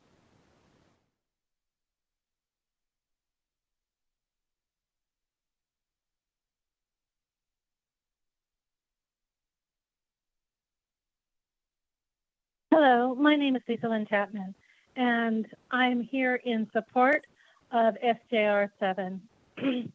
This joint resolution isn't just about abortion, it's about maintaining access to health care for everyone. Nevadans support access to abortion and reproductive freedom. Since the Dobbs decisions, we have watched states restrict or ban abortion care. Nevada should continue to lead the way in preserving access to reproductive rights. These are medical decisions, not political decisions. SJR 7 continues to ensure reproductive freedom will be made permanent in Nevada, regardless of who holds office. And again, I'm going to say, this is a medical decision. It's my medical decision and your medical decision. It's not a political decision, so I ask you please to support SJR 7. Thank you.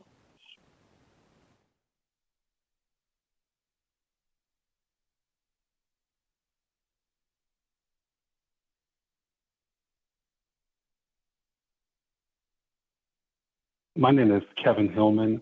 That's Hillmon. I'm calling in support of SJR 7. Any person who is not allowed to make decisions on how their body will be used or not used is relegated to second-class citizenship. There is no reason legally why anyone should not be able to choose what type of health care that they have. Thank you.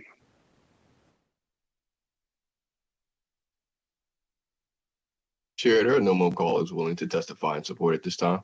Thank you, Broadcasting. I'd like to come back to Carson City. Thank you all for your patience. In opposition, anyone who wants to speak in opposition to Senate Joint Resolution 7 who did not get to speak on our first go-around, again, it's 1 minute per speaker. Please state your name for the record and spell your name. I appreciate everyone's patience. Whoever would like to start.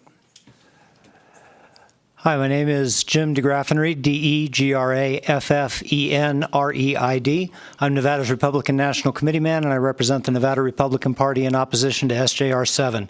Dobbs has zero effect on the abortion industry in Nevada. NRS 442.250 is among the most liberal and ironclad abortion laws in the world, allowing abortion for any reason until 24 weeks of pregnancy past the point of viability. But Section 2 creates new legislative power to approve abortion up until the moment of live birth. This is glossed over because people of all political persuasions who support abortion with reasonable restrictions are appalled when told the Democrats want to go that far and that the legislature is attempting to take away what is now the people's sole power to further expand abortion. SJR 7 clearly removes the voter-enacted limit of 24 weeks, giving future legislatures the ability to extend this limit power they don't currently have. We have to ask why the legislature wants to remove the people's imposed limit if they don't intend to extend it. In closing, Nevada already has excessively permissive abortion laws. This resolution will allow us to join only 6 states, Oregon, Colorado, New Mexico, New Jersey, Vermont, and Alaska, which have no limit on abortion no matter how advanced the pregnancy is. Please don't put Nevada's laws on par with these states as well as China and North Korea. Please oppose SJR 7. Thank you. Thank you for your testimony. Please state your name for the record. Proceed. Barb Mathers, BarbMathers. I would like it stated for the record that I oppose SJR 7. I'm a mother of 2. I love children, and I support every unborn child. I am completely opposed to abortion. I'm opposed to Planned Parenthood and using abortion as a method of birth control. And I fight for the unborn child. And I really, really pray that you would oppose SJR 7. I do not support any changes to the Nevada Constitution, and I would ask that you would vote against this. Thank you for your testimony. Please state your name for the record and proceed. Renee Rosentis, thank you. SJR 7 sounds like a desperate attempt to secure and protect future funding for the new Planned Parenthood building and allowing Nevada to become the abortion tourism of the country. Lynching has been outlawed a long time ago, and now we have been lynching babies in the womb for 50 years. It's time it stopped. So we need a law to protect those babies from lynching. School-based health clinics have been in the schools for a long time. Anyone can take those kids to get birth control or wherever they need to go to get supposed health care. And without consent, parent consent. So you can take the P out of PTA. That's what you're doing, is taking the P out of PTA, but give me your donations, your monthly whatever, or yearly $2 or whatever it is now, and then we'll just do this behind the parents' back. This was trying to be implemented in 1989, 1990. I was PTA president then, and I know. I appreciate your testimony. You can submit any other comments in writing. It'll be made part of the record as long as we get it by the end of the business day tomorrow. My name is David Seat. I'm here representing God, the Father of all creation. This is a spiritual battle between good and evil. I will be waging this battle protected by the armor of God, wearing the belt of truth and striking with the sword of the Spirit, which is the word of God in Ephesians. Jeremiah 1:5. Before I formed you in the womb, I knew you, and before you were born, I consecrated you. This script pronounces that the unborn child belongs to God, not the human vessel used to carry he or she. Luke 17:1-3. Things that cause people to sin are bound to come, but woe to that person through whom they come. It would be better for him to be thrown into the sea with a millstone tied around his neck than for him to cause one of these little ones to sin. So watch yourselves. This scripture is clear. Do not harm his most precious creation, children. Hosea 7:1-2. They practice deceit, but they do not realize that I remember all their evil deeds. Their sins engulf them. They are always before me. Revelation 20, the white throne judgment. You will stand before the throne and be judged according to what you have done. Everyone dies, everyone. As you pass from this world, moving toward the heavenly realm, you will be filled with anxiety, fear, and dread of what awaits you. Eternity in the lake of fire due to your murderous vote. If you vote for this evil legislation, you will have no defense. Wisdom and discernment tells you to consider God's words before you vote. Thank you for your testimony. You can submit any written comments, maybe part of the record. Thank you, sir. Again, there's no clapping. Thank you very much. Please state your name for the record and proceed. Good evening, Bob Russo for the record, RUSSO. I oppose SJR 7. Science has shown that fetal capacity for suffering arises early in the second trimester, as early as 12 weeks. So we are talking about a conscious, feeling, living person in the pre-birth stages of their lives that are feeling pain as they are being aborted. Our country was founded on the premise that we all have inherent rights bestowed upon us by our Creator. However, my rights may not infringe upon your rights or the rights of someone else. And yet this resolution does exactly that. It kicks the right to life of the unborn to the curb. Former professor of philosophy Cecilia Wolf Devine argued that our national practice of abortion, comparatively one of the most extreme in terms of legal permissiveness, contradicts the good of inclusion by condemning an entire category of human beings to death, often on the slightest grounds. There is something contradictory in our society that claims to be welcoming and protective of the vulnerable, but that shows a callous indifference to the fate of human beings before the moment of birth. It's for these reasons that I ask you to please oppose SJR 7. Thank you very much. Thank you for your testimony. Please state your name for the record and proceed. Good evening. My name is Charlotte Stewart. I want to start off by saying that abortions are performed to preserve the life or the health of the mother are so rare that they do not register statistically, according to Alan Guttmacher of Planned Parenthood. Bodily autonomy needs to include any and all medical treatments, along with the right to refuse any and all medical treatments, including medication and vaccines. My body, my choice should apply to everything. Abortion should not be a right unless it's medically necessary. That is very rare. 9 months is a baby. 24 months, a heartbeat is a baby. That's a life. The baby needs protecting. They should have a right to live. Thank you very much for your testimony. Please state your name for the record. Proceed. Good evening. My name is Colby Dice, and I'm 19 years old. I'm a student at the University of Nevada, Reno, and I'm a resident of Sparks, Nevada. And I oppose SJR 7. What this legislation is attempting to achieve is pure evil. The ideology that this legislation is built on is hell-bent on slaughtering the next generation and tries to disguise this evil as reproductive health care. If I'm not mistaken, the current limit on when an abortion can be performed is 5 to 6 months, which is still heartbreaking, but what we're here to talk about today is how this piece of legislation wishes to allow abortions past fetal viability, which by your own definition means without, quote, extraordinary medical measures, end quote. I'd like to ask you to think about this. You're about to vote on whether a mother can murder their child or not. When the child is able to function as a human being, just because it could possibly impact the, quote, life or physical or mental health of the mother, end quote. I implore the members of this committee and the 40 sponsors and co-sponsors of this legislation to reject SJR 7, to reject the genocide of the next generation. The tide in this nation is greatly turning to the side of life. I am not alone in this. The silent majority has had enough. We are awakening and we are beginning to speak out. Please oppose SJR 7. Thank you for your testimony. Please say your name for the record and proceed. Tim Stoffel, Timstoffel, Reno, Nevada. I'm here speaking against SJR 7 today. We're not talking here about things, life-saving medical procedures or things that are necessary for the health of people. We're not talking about contraception designed to prevent conception. We're not talking about pregnancy termination that is designed to protect the life of the mother when it's in imminent danger. We're talking here about elective infanticide, or abortion on demand as more popularly known.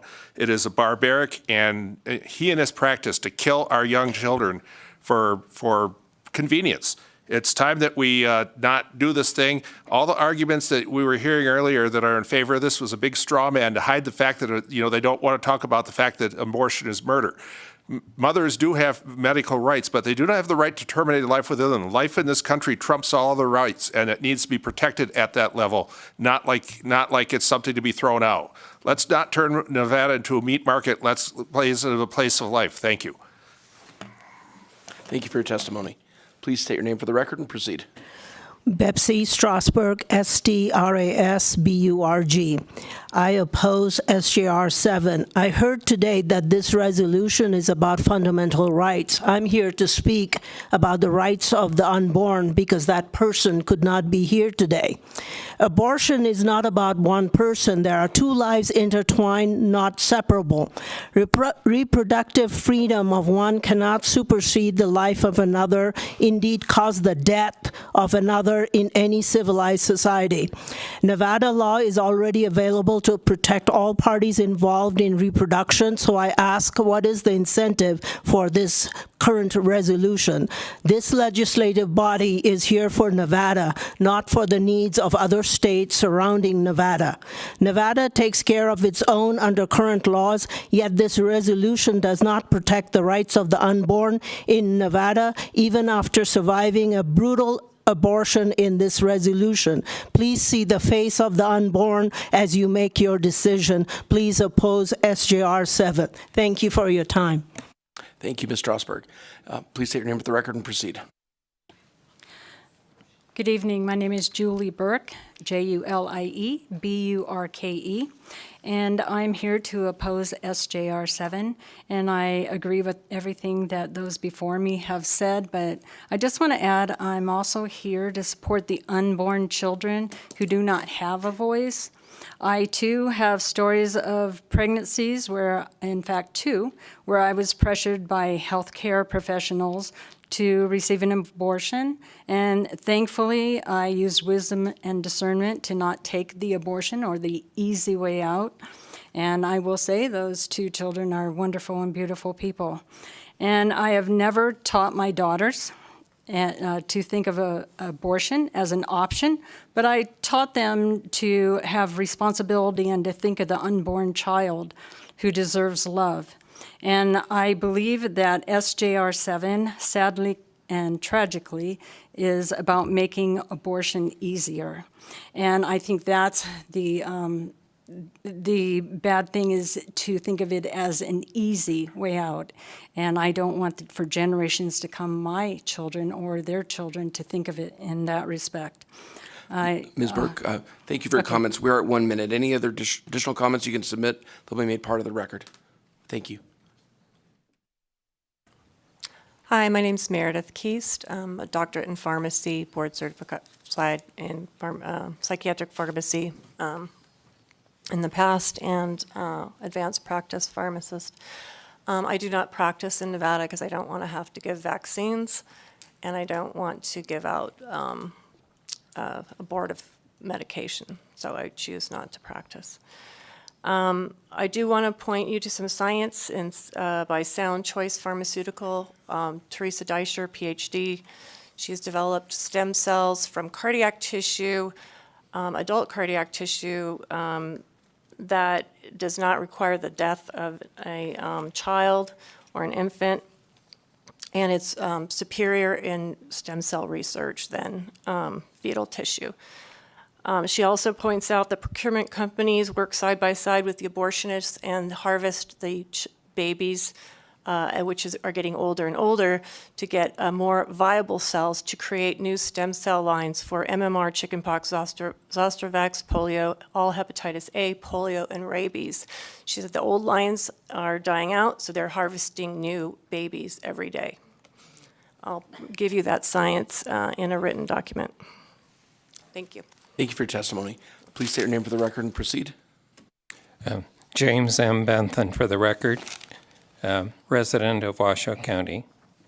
Chairman, committee, I'm here urging a no vote against SJR 7.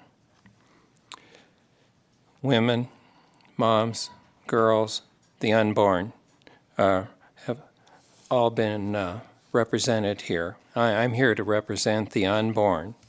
All life is sacred, human life especially so. Protecting it is of the utmost importance to God. He takes this so seriously and personally because he made humanity to reflect him. We are his representatives, made in his image.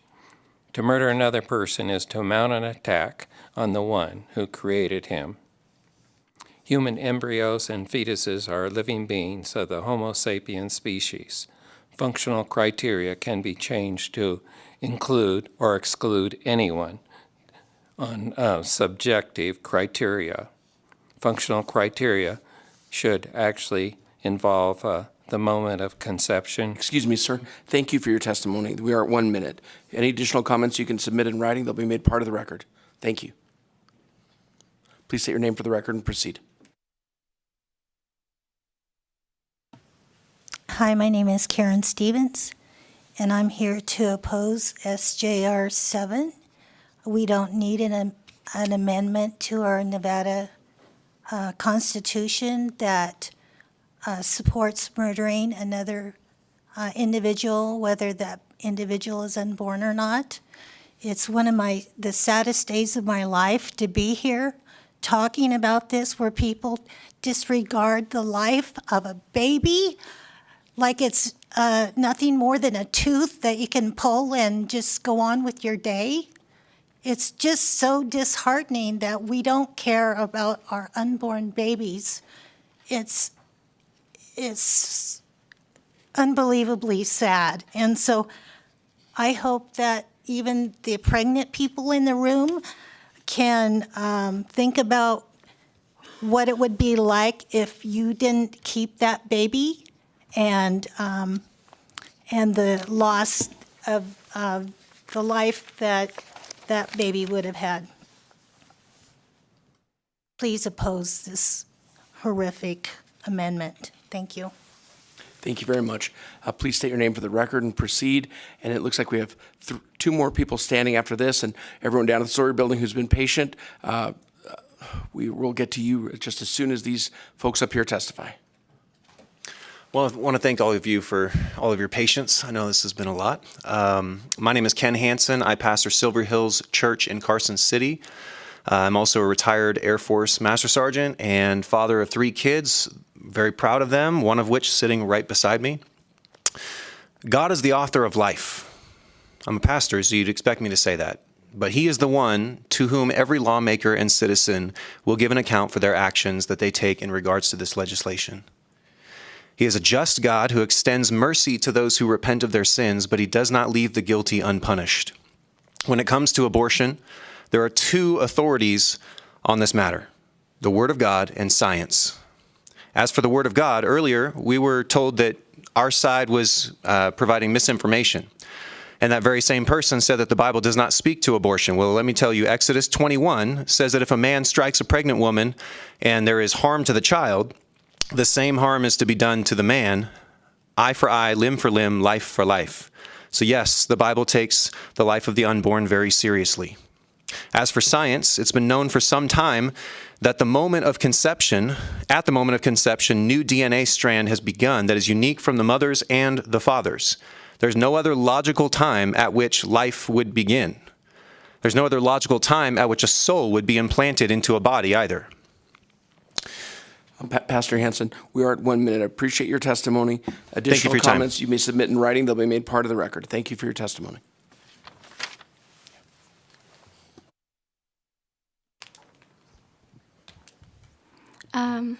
Hi, my name is Bella Hansen. I am a 15-year-old Christian.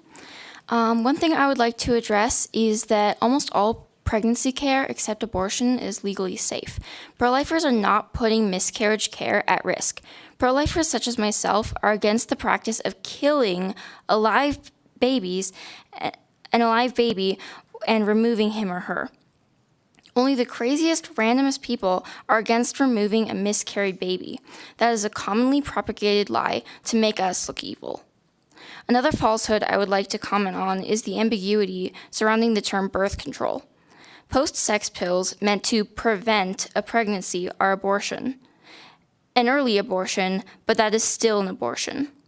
Pro-lifers are not attacking pre-sex pills. Pregnancy is safer now than ever. We have the science now that allows us to remove a baby, perform a vital surgery on the woman, and then replace the baby into the womb. It is now extremely rare that women are put at physical risk due to pregnancy. There are other options. To all the women who get pregnant, you have other options that don't require murder. Abortion is wrong and has no place in our state and our future. Thank you very much for your testimony. Please state your name for the record and proceed. My name is Katie Sells, and I oppose SJR 7. First of all, I heard multiple times today that this was called reproductive health care. Health care doesn't include murder. Abortion is murder. You can ask any abortionist, you can view multiple statements from abortionists. They agree that an abortion is not successful unless you terminate the life of an unborn baby. That is how an abortion is done. Second, Planned Parenthood was founded by Margaret Sanger, who was a racist eugenicist, and in multiple letters stated that the reason why she was starting this organization was so that she could eradicate the black race, people with disabilities, and people with autism. I appreciate your testimony, but please speak to the SJR 7. If you could. I am. Thank you.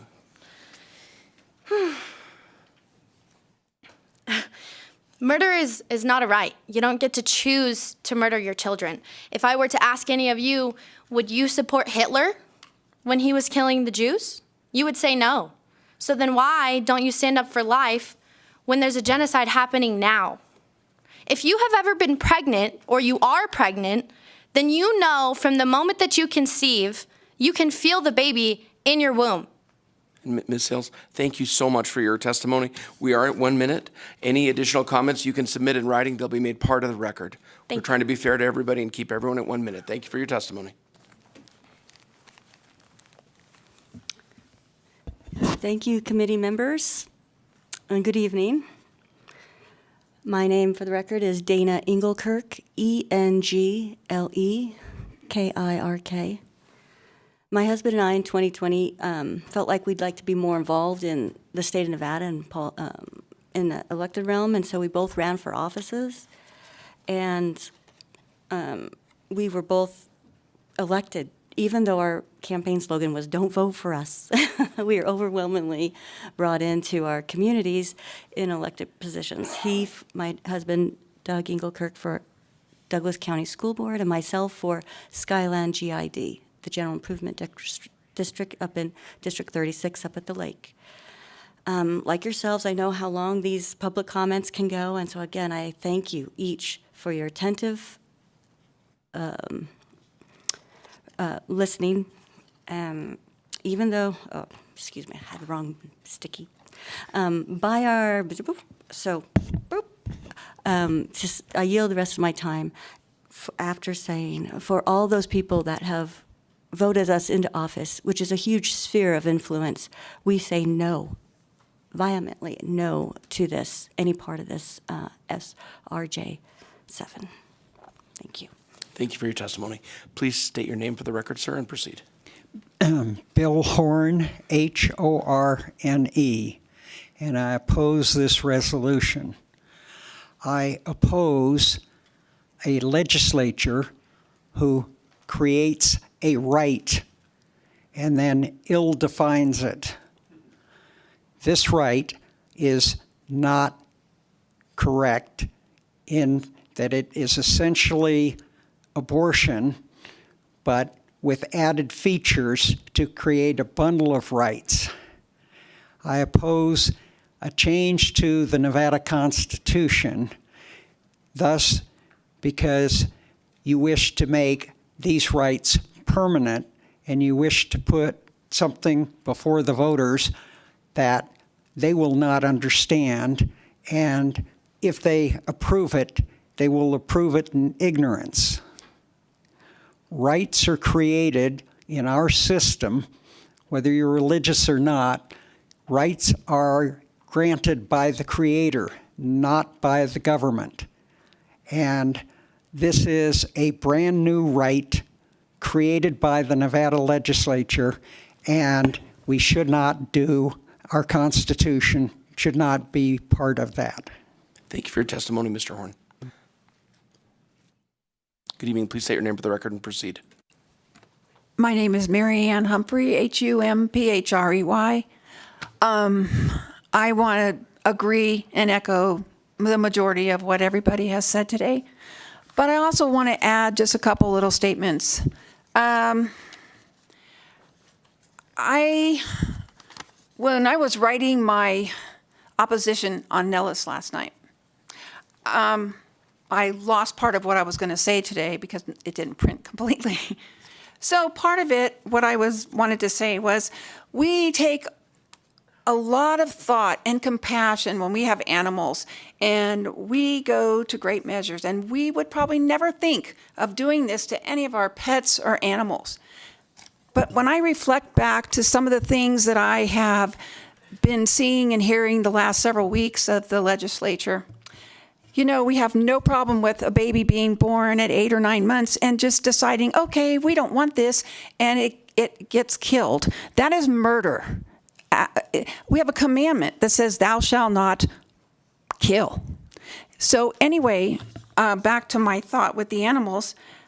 Ms. Humphrey, thank you so much for your testimony. You are at 1 minute. If you could submit any written comments. Okay, can I just say, I pray for all of you, and God bless all of you. Thank you for your testimony. Again, written comments will be made part of the record. You can submit them to the committee secretary. Down at the Story Building, thank you all for your patience. We're taking testimony in opposition, 1 minute per speaker. Please state your name and proceed. Mr. Chairman, members of the Joint Committee, my name is Kelly Quinn, Quinn. I'm opposed to SJR 7 because of the constitutional amendment aspect of it. And This appears to be another solution looking for a problem. What part of parental care, childbirth, postpartum care, or infertility care needs the protection of our state's constitution? Every item listed in Section 25 is already protected in statute. An amendment to the state's constitution should be extremely rare, extremely difficult, and solve a real problem. So there's been a great deal of misinformation provided regarding support of this resolution. However, nothing in the resolution is solving a problem that isn't already protected in statute. And to ditto the other part of the previous testimony, and in particular one says that slavery was also considered a fundamental right.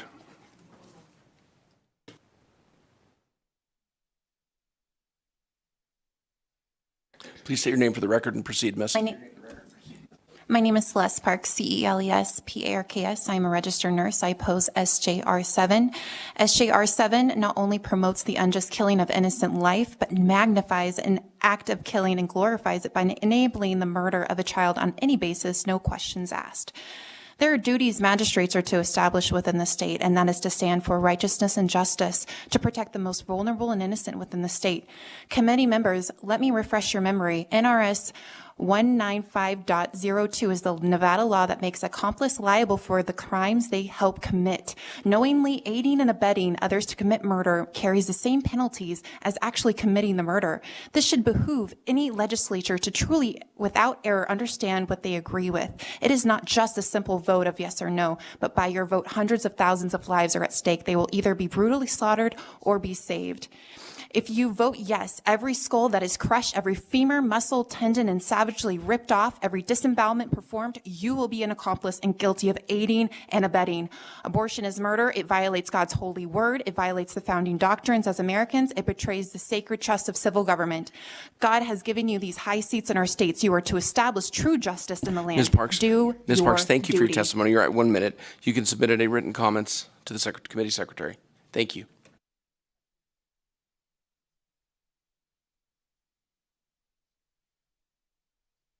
Sir, I don't think your microphone is on. Please state your name for the record and proceed. Hello, my name is Carl Reinarz, R-E-I-N-A-R-Z.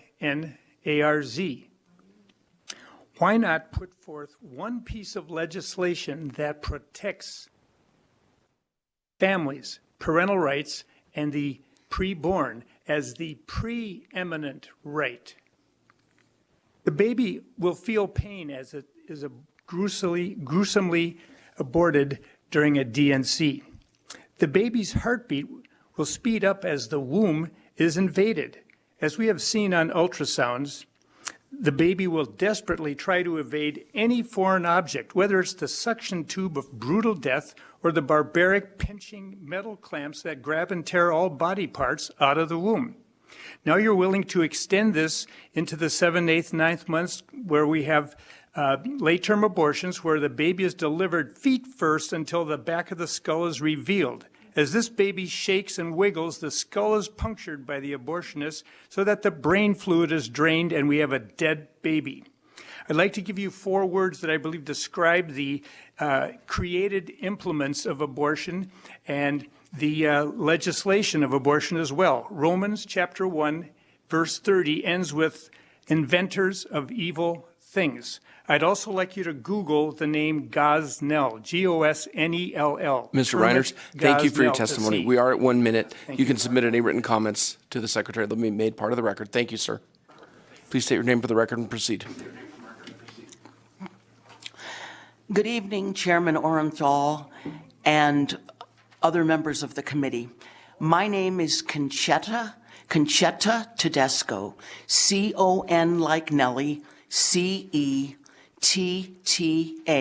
like Thomas Apple. Last name Tedesco, T-E-D like Ted, then another E, S like Sam, C-O like company. I am the legislative chairwoman for the Catholic Daughters of the Americas at St. Anne's Catholic Church on Maryland Parkway.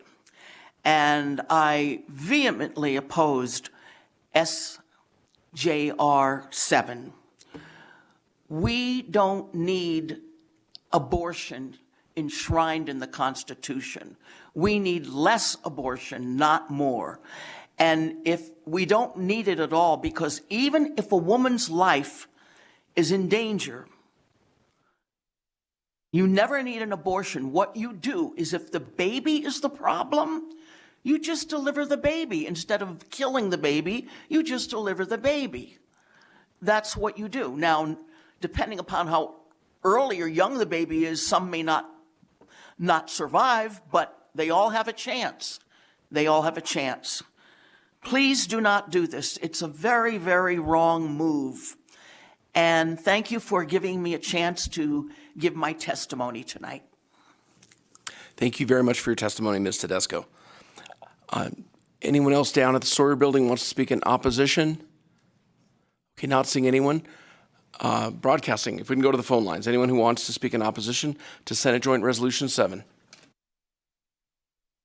If you would like to testify in opposition of SJR 7, press star 9 and take your place in the queue. Again, if you would like to testify in opposition of SJR 7, press star 9 to take your place in the queue.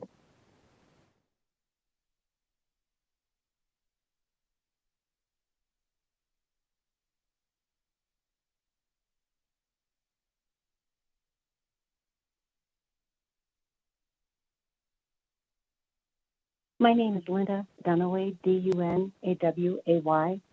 I'm a nobody on earth. I'm known in heaven because I'm in union with Christ. It's important for us to understand this is an eternal decision by everybody, by everyone who will vote on it, by everyone who supports or opposes. God said, I, the Lord, do not change.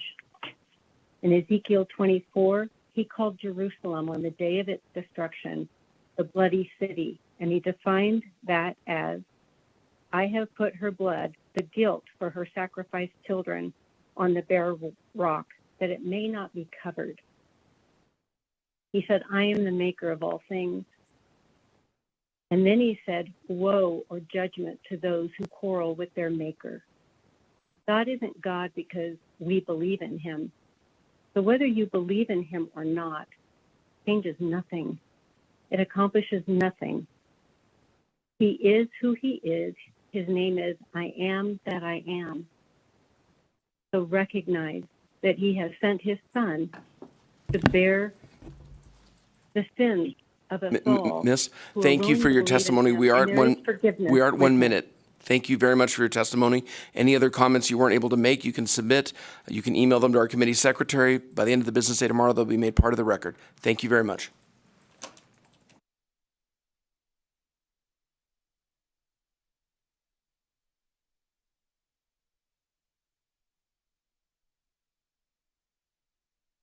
Hello, my name is Jasmine Stallings, Stallings.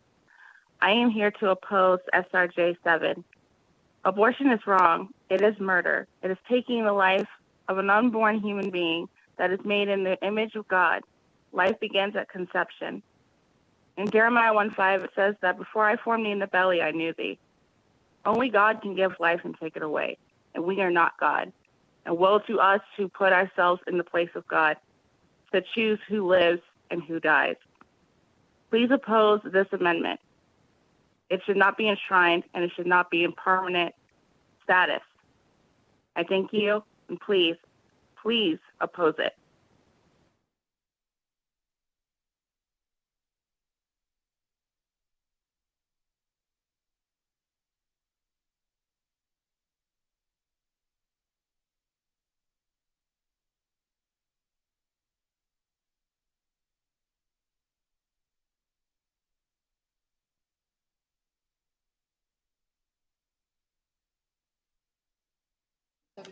We have one more in Grant Sawyer. Thank you. I believe we have some more callers on the line. Then I will come back to Grant Sawyer. Broadcasting, is there anyone else on the line? I thought there were some more callers waiting to be heard. Yes, Chair.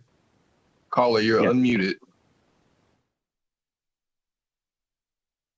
My name is Andy Thompson. I'm pastor at First Baptist Church in Henderson, Nevada. The Bible says, my substance was not hid from thee when I was made in secret and curiously wrought in the lowest parts of the earth. Thine eyes did see my substance yet being unperfect, and in thy book all my members were written, which in continuance were fashioned, when as yet there was none of them.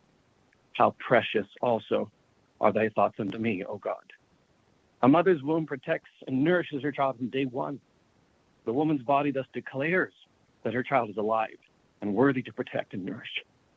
Abortion, therefore, is not only an abominable denial of science, but a barbaric display of selfishness and hatred.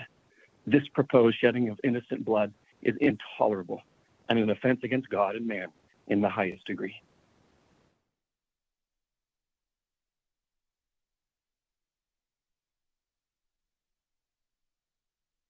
Chair, there are no more callers willing to testify in opposition at this time. Thank you, Broadcasting. I'd like to go back to the Sawyer Building. I see someone has come up to speak. Please state your name for the record, and please proceed. Alexandria Slack. I won't go over too much what some of my other colleagues have already discussed as far as abortion, but I do kind of want to backtrack on the questions that were asked at the beginning, because I think that the open-endedness and the overbroadness of what this bill or this resolution, quote-unquote resolution, provides isn't in the best interest of Nevada constituents in general. I do believe that this resolution is a protection for abortionists, but not so much for the women or other people that are going to be involved as well.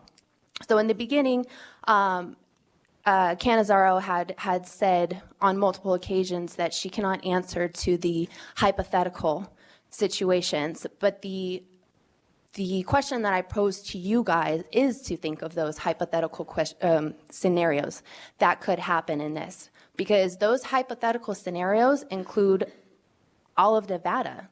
That includes all of the constituents that are not going to be having an abortion, but are affected by it in other different ways. And so Ms. Slack, what I'm going to say... we're at 1 minute. I appreciate your testimony. You can submit any written comments you have to the committee secretary. And of course, I do beg to differ. I certainly heard the majority leader answer every question that was posed to her, but I appreciate your testimony.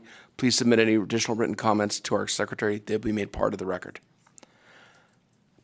With that, I'm not seeing anyone else who wishes to speak in opposition to Senate Joint Resolution 7, either at Sawyer Building or in Carson City. Majority Leader, would you like to make any closing comments? Thank you for your presentation today.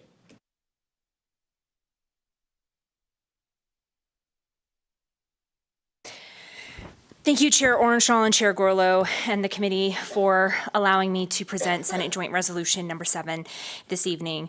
There were a couple of things that I just wanted to very briefly touch on that I wanted to make sure were addressed, and that I had an opportunity to just make sure that the committee understood. So Senate Joint Resolution 7 does not require a healthcare provider to provide an abortion. That is not what this does. There are also no constitutional protections for medical malpractice. I would direct the committee to consult with Section 4, which indicates and has language that says you must be licensed by the state, you must be acting consistent with the applicable scope of practice and within the standard of care. So this does not authorize or give some sort of constitutional unfettered right of any sort for things like medical malpractice. With respect to the fetal viability definition, I would note that this is a definition that has been used in other states. Most recently was passed by an overwhelming majority in Michigan as part of their referendum. And it reflects that every pregnancy and every time that you're encountering a decision about reproductive health, that those can be medically different. And to the extent possible, we want medical science and those providers to be guiding someone in making whatever decision it is that they are going to make. Senate Joint Resolution number 7 does not automatically remove any current statutes.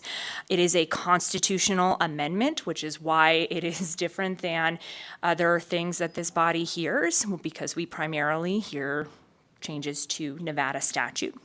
And again, this is a referendum, and this is really, I think, one of the most important pieces. This is a referendum that will go to the voters. So the people of Nevada, not this body, not any one of us, are going to unilaterally decide this. The Nevadans who go to the ballot box and choose to either support or not support Senate Joint Resolution number 7, as it may appear on the ballot if permitted to go to the ballot, will make that choice.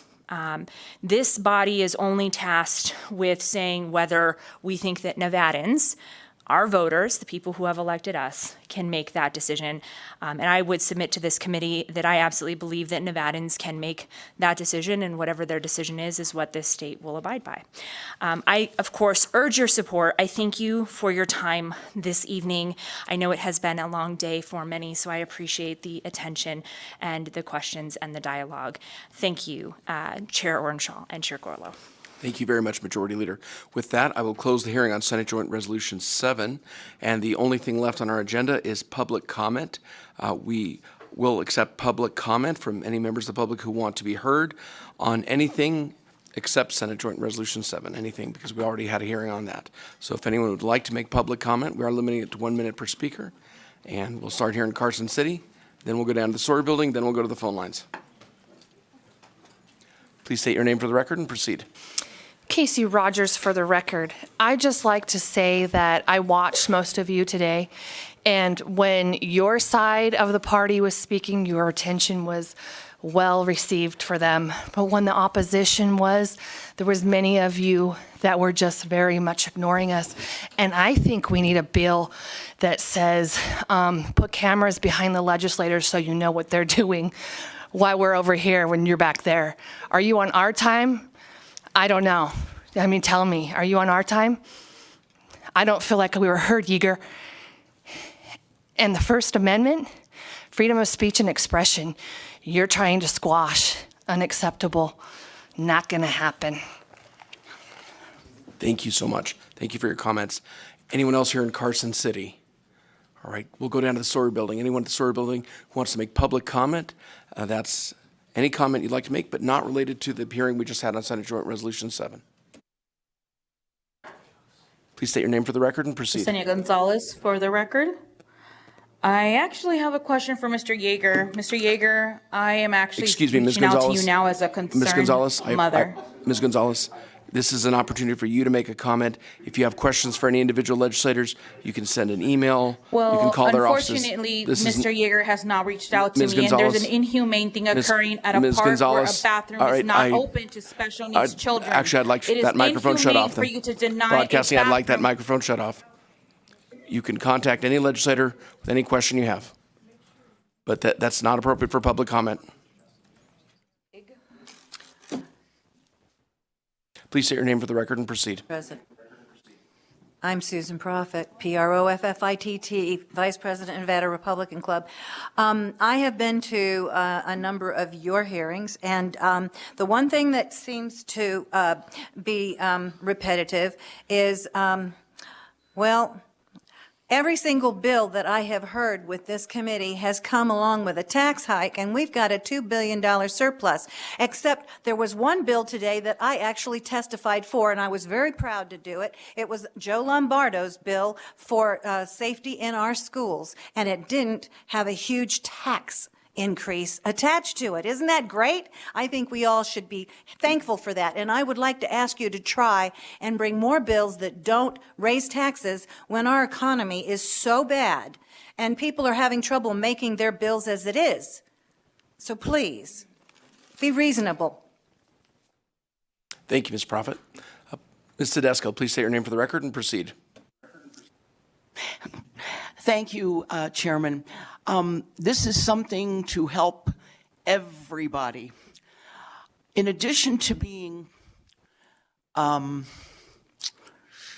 legislative chairwoman for Catholic Daughters of the Americas, I am also the Nevada liaison between the entire state of Nevada, north and south, and an organization in Maple Grove, Minnesota, called Prenatal Partners for Life, what they do is absolutely wonderful. If a couple, whether they're married or not, are having a child or going to have a child and they've been given a very, very bad adverse diagnosis, such as the child has Down syndrome or trisomy 18 or 23 or whatever.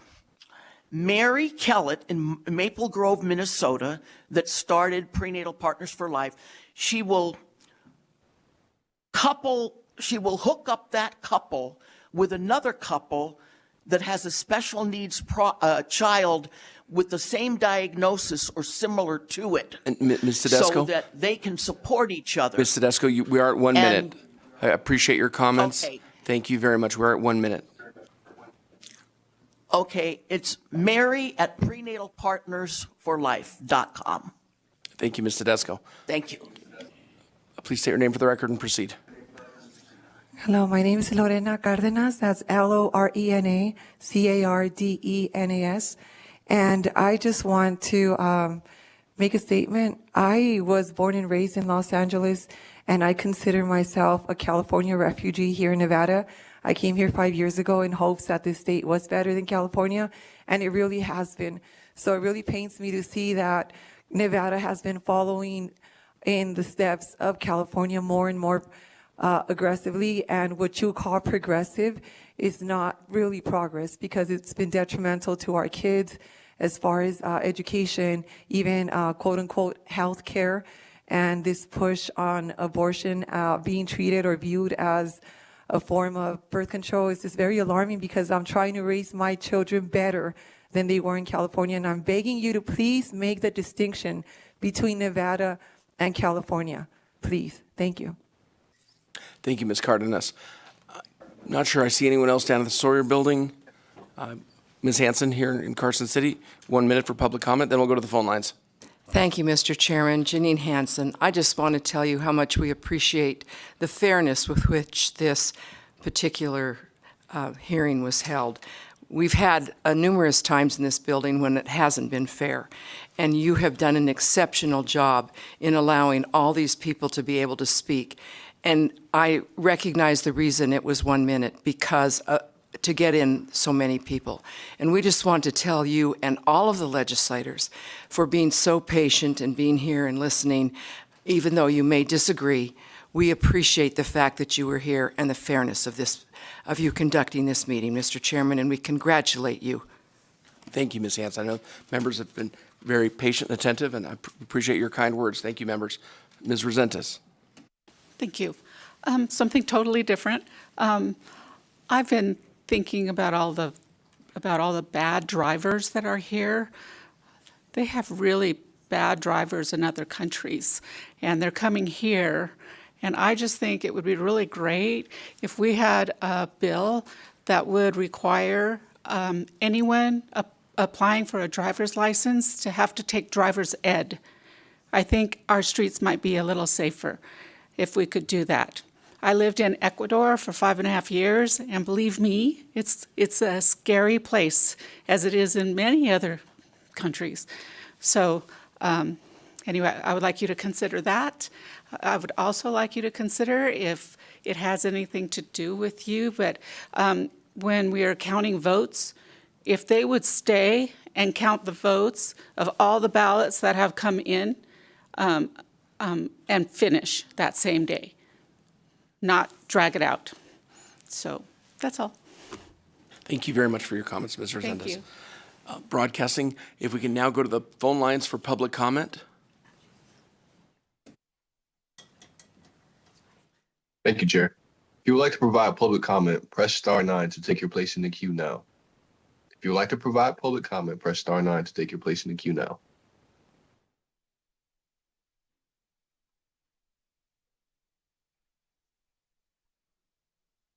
Hello, Assembly, Senate, and the public. My name is John Carlo, the young gentleman from Las Vegas, and I'm just here beseeching each one of you that we would recognize the Lord in our legislation, because I'm here to be a peacemaker.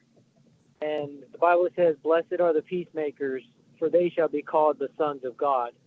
And I want us to make peace with God, because right now we're talking about passing legislation that is unique to Las Vegas, which is called Sin City.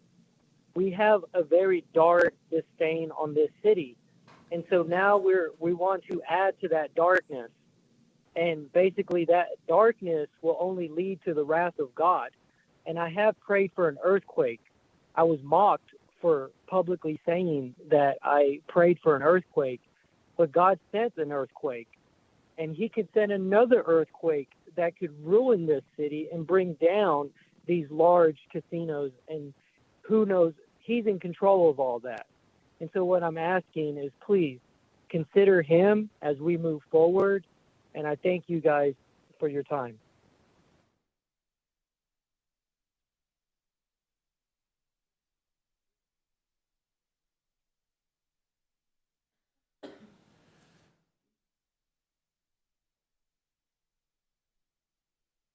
Hi, my name is Justin Antoine. I'm calling in opposition to this bill. Mr. Antoine, pardon me, Mr. Antoine, Mr. Antoine, the hearing on Senate Joint Resolution 7 is closed. You can submit any written comments to our committee secretary. The email is on the agenda, or you can fax them up here. We'll accept them till the end of the business day tomorrow. This is public comment.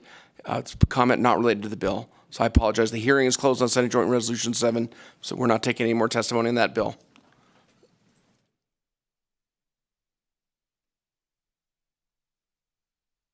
Chair, there are no more callers on the line willing to give public comment. Thank you, Broadcasting. Members of the Senate Committee and the Assembly Committee, thank you all for your patience and attentiveness. I know it's been a long hearing. I appreciate the Majority Leader presenting this bill. With that, we are adjourned.